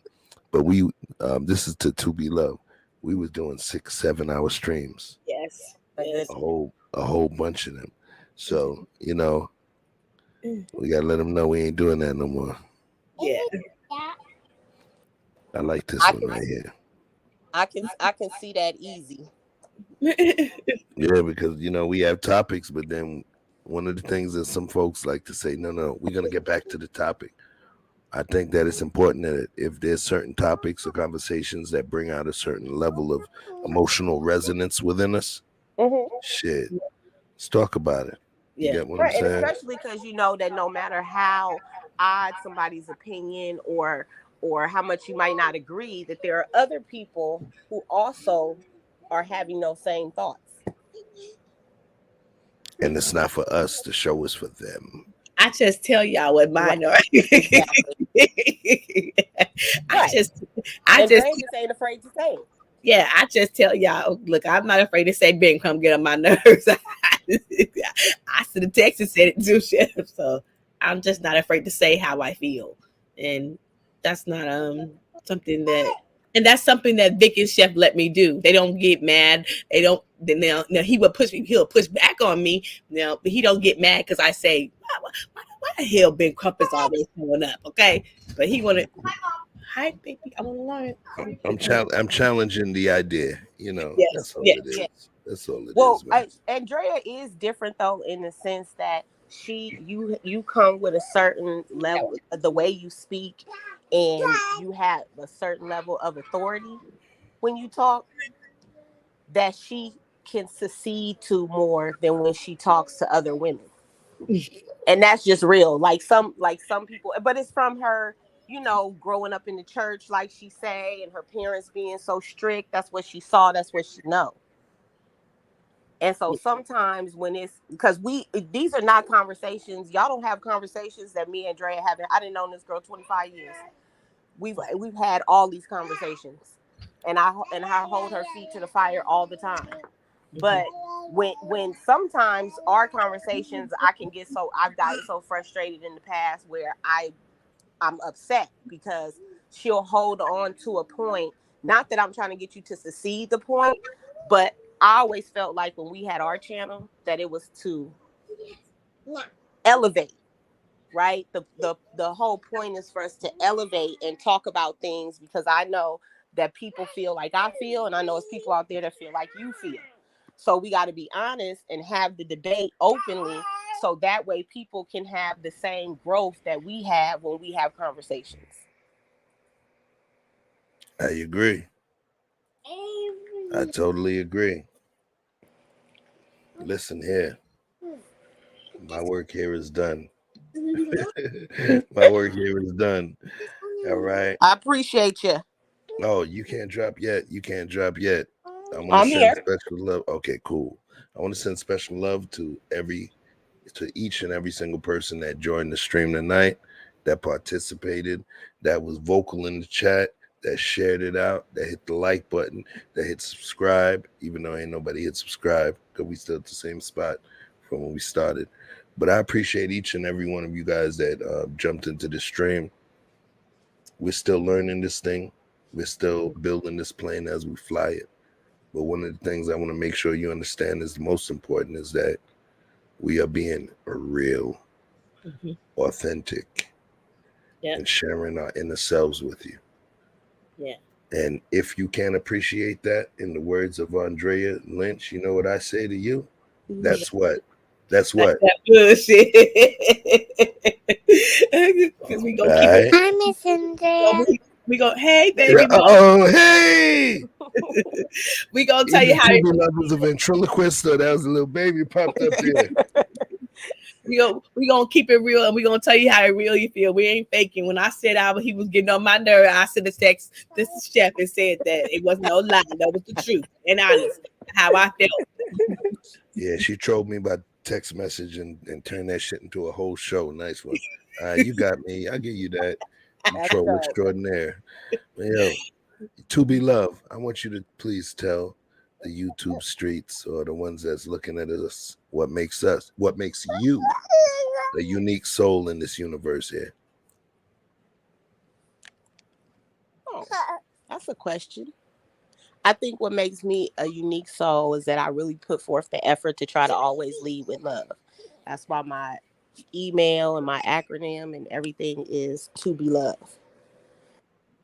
Because if you always think about love before you respond to people, then there'll be more love, energy, and stuff in the world. So that's my contribution. Just love. Okay, I like that. You and your Diddy stuff right now. All right. I like that. She gonna change. She going to the city clerk's office to change her name to Love. To be loved. I see you. Thank you, Andrea. Talk to him. Let him know what makes you a unique soul in this universe. What makes Andrea Lynch a unique soul is she starts conversations, and motherfuckers get mad, but that's just who I am. Okay, I'm gonna ask the questions: why, what, when, how. That's just who I am. But there's always love with me. Chef and Vic is love. These are my brothers, and I love having these conversations. Because if they're gonna pull my coattail when they feel like I'm wrong, I'm gonna pull their coattail when I feel like they're wrong. But it ain't nothing but love. We have more in-depth conversations that you guys just don't see. So shout out there to everybody. Subscribe to Chef Pino's channel. We trying to get him with his 1,000 so we can have a party. Okay. So subscribe to his channel. Shout out to you, Chef. Keep us keeping honest. Keep us keeping asking the questions. Because you're right. I as Erica said, I hear more from you and I think about more what you say, and I do heed to what you say. I might not be right. I might not say you're right all the time, but my brother, I do heed to what you say. Yo, I appreciate you. Thank you. And let me say this. It's not about y'all agreeing with me. It's not about me agreeing with y'all. It's about us having those heavy debates, that barbershop talk, that high intensity debate where we talking issues and talking words and all of those things. If you go back to the older shows, it was a little more relaxed. I was a little more relaxed. I was more measured. And then I talked to my cousin. He was like, yo, bro, you like the funniest thing I know, man, and you brilliant. It's weird watching you on YouTube because you're so measured. You don't even talk as quickly paced as you normally do. Be yourself, son. Talk that shit. I know you got a corporate job, but you know what I mean? You know, just say the shit that won't get you fired. And I started to feel a level of comfort. So if there's something that I disagree with, I'm going to speak to it. Because if I'm on this platform, My job is not to be a judge, a jury, or a mediator or arbitrator within something that we see. I'm just going to tell you how I feel about it if the question is about how I feel. I get new evidence, I'll feel that shit later. But if it didn't happen while I'm recording the show and that evidence don't exist, then it's how I feel. So this is part of my catharsis.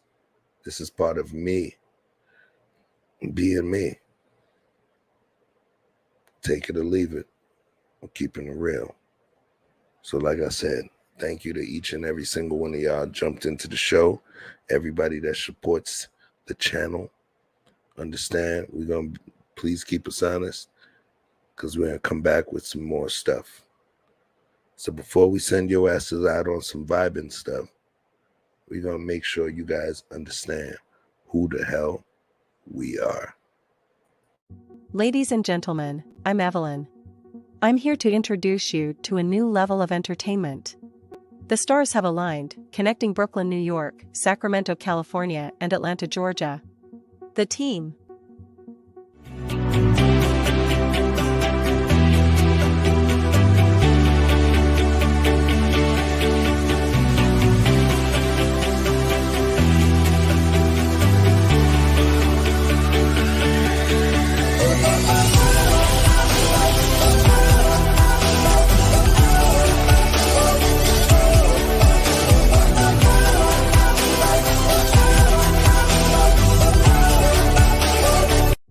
Introducing Flatbush, Brooklyn's finest, the boss, Chef Chupino. Hailing from Sacramento, California, is Andrea Lynch. From the dirty South Atlanta, Georgia, is your boy, Victor Freeze Music, or just Vic.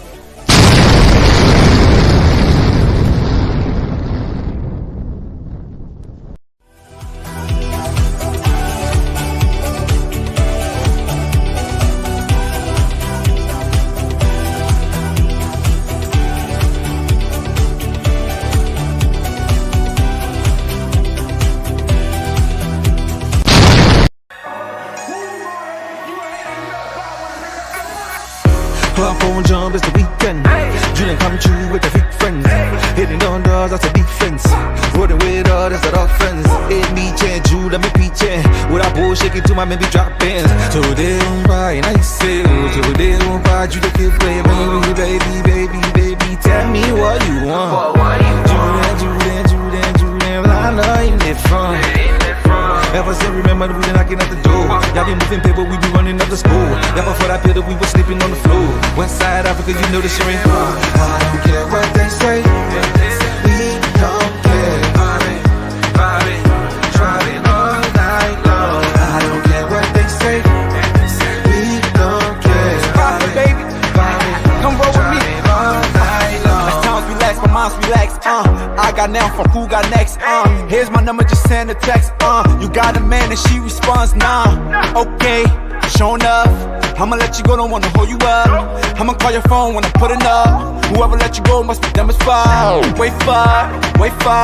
Girl, you so fine, I pay for. Fly you first class to the lake bar. Body so blessed, I pray for. Body so blessed, I pray for. Because I don't care what you say. I don't care what they say. We don't care. Vibing, driving all night long. I don't care what they say. We don't care. Vibing, driving all night long. Why did I kill it? Night long. This the part where you get your girl, nigga. Make sure she focused, nigga. Make sure you focus, nigga. Let's go. 1, 2, 3, hit it. I don't care what they say. We don't care. Vibing, driving all night long. I don't care what they say.